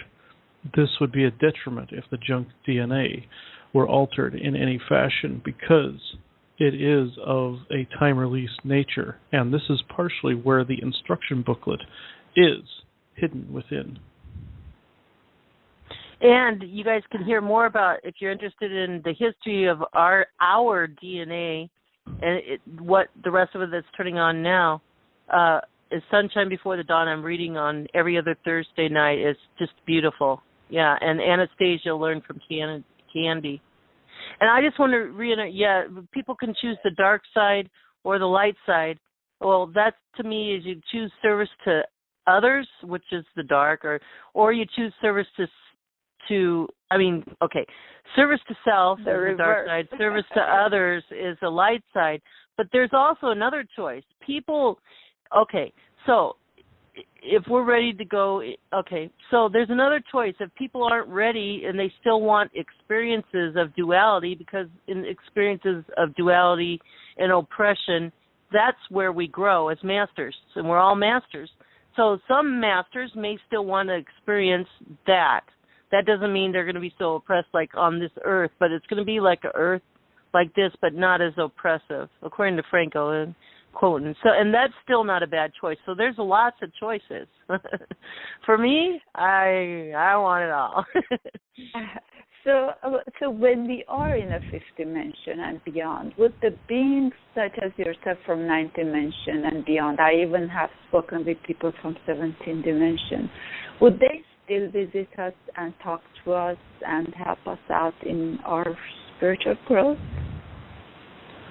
Of course, all of these beings that you mentioned will always help out their neighbors, just exactly like the Antiqua race, which are the dogmen from mythology, as you say, helped out the Ra not that long ago. The Ra are of the 8th and 9th densities. The Antiqua are 15th density. This was not by accident. When these two merged, they found the happy medium in the middle between 8th and 9th densities and 15th density, to where all groupings could be happy and content. This is something we witnessed when these two groups merged. This does not mean one is de-evolving and the other is evolving. Quite the opposite. Even though one took an apparent downslide, as you say, and another one took upswing, this does not mean anyone de-evolved or evolved. It means both halves evolved in the joining as one. This is what humanity is currently doing, yes, and will do in the not-too-distant future. And this is what Diamond's network is heading up. As we're doing galactizing, we're helping our brothers and sisters, and they're helping us.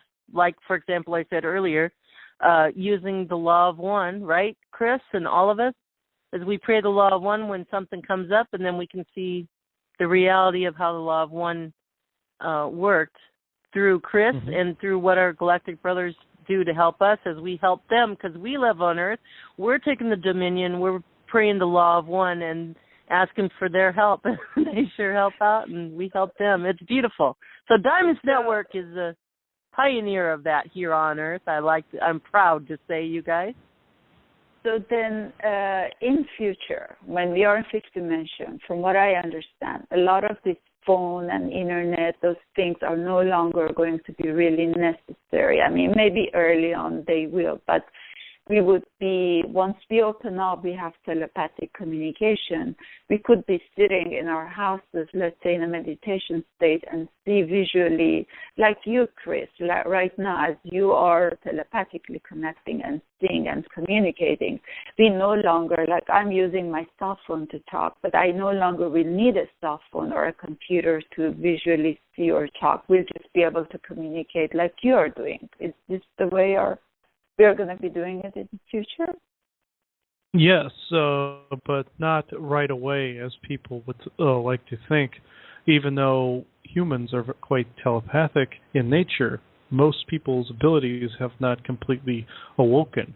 Now, in my particular society, we all communicate not only through technology, but telepathy. We have a higher form of technology that responds to our telepathy and will not interfere in our day-to-day lives like your technology does. So sorry. Go ahead. Well, this particular technology that you possess encourages only the use thereof the technology, whereas our technology encourages the use of the technology only at the need of the mind of the user. Yeah, so we're in the transition part. And our technology now is tools to show us, like they're mirror tools to show us what we really are. We are the technology, And my adding to, will we just will all of us all at once just lay them down and start doing telepathy? No, I see little fires starting all over the world, little tiny fires, and then, like dominoes falling. The monkey, or the monkey effect, whatever. Like, little 2 or 3 people over here, 5 over here, little fires all around the world, and the fires will keep growing. That's like my picture of our supernatural, natural powers turning on. You're saying the community. So then, do you in other dimensions, including yours and those that you're aware of, have networks like what Elizabeth has created, diamond networks, that you attend, therefore through that you communicate with us, or you do it on your own individual choice? You just, whoever who hears it connects to us. How is your side organized? It is actually elements of the two. We can communicate from our home with our minds, or we can go as a group in a large, as you say, temple-like area and do it there. It doesn't matter where we are on our world or in creation. We can do it all the same. And bringing that up, Diamond's Network is like a tool. Diamond's Network is a mirror to shine to the world, to show them what they can do individually in their homes, talk with their brothers and sisters and work with them. That's cool, isn't it? Yeah, and so then you also have your teachers, your communication to those that you're striving to grow into also, like others talk to you and give you information, like you want to know about higher dimensions. And do you also try to communicate with them like we are doing with you? Of course. We talk to beings from other dimensions all the time, very much like you were talking to us. There are several stages, as you say, above us in density for beings like the Antiqua, of whom we also speak to, amongst many, many thousands of others who wish to have a voice in the cosmos. Beautiful. That's beautiful. The flower Thank life, you. Right? Yeah, that's really beautiful. Thank you so much for answering this question. Thank you. Is there anybody welcome. else that... Oh, sorry. Sorry to interrupt you, Segment. Say that again. I'll let you say it again. We merely said we are most welcome. Thank you. Oh. Anybody else have any questions, comments? You don't have to ask Chris or anything you want. Come on in. Now's your time. Thank you, Chris, for doing all this tonight. It was all profound, the whole call. See what we get when we take a week off? Okay, guys. I guess we're done then for tonight. All right, guys. Let me see, it looks like Sekhmet and his family and all them are waving, and the scene is fading out now. Thank you. Well, everybody just keep on shining like the diamonds you are, and we'll see you Tuesday, tomorrow, Voices from the Alternative World. Wednesday, the Candy Shop Show, an hour later. And Thursday, the astrology, the new moon. Namaste, everybody. Good night. Good night, Chris, Miss California, Mim, and all you guys out there, Misty, Cynthia, all ya. Galactic. Good night. Thank you so much for the great session. Good night. Good night, Chris, Good night. Elizabeth, Cynthia, Misty, Andy, and one and all. Good night, Mim.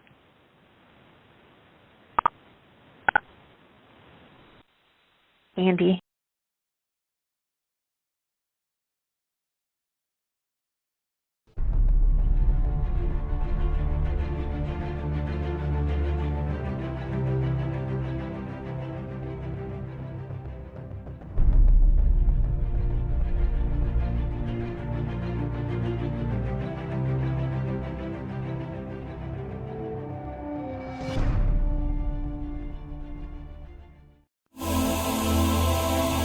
Are you looking for healing or a change in your life to help you enjoy it more fully? You might benefit from a galactic energy reading and clearing from Chris Jacobs. Chris will work with you on a soul level to clear unseen negative influences, implants, programs, contracts, and energetic blocks. Chris Jacobs is a gifted energy healer. Contact him today at ChristopherStephenJacobs@gmail.com.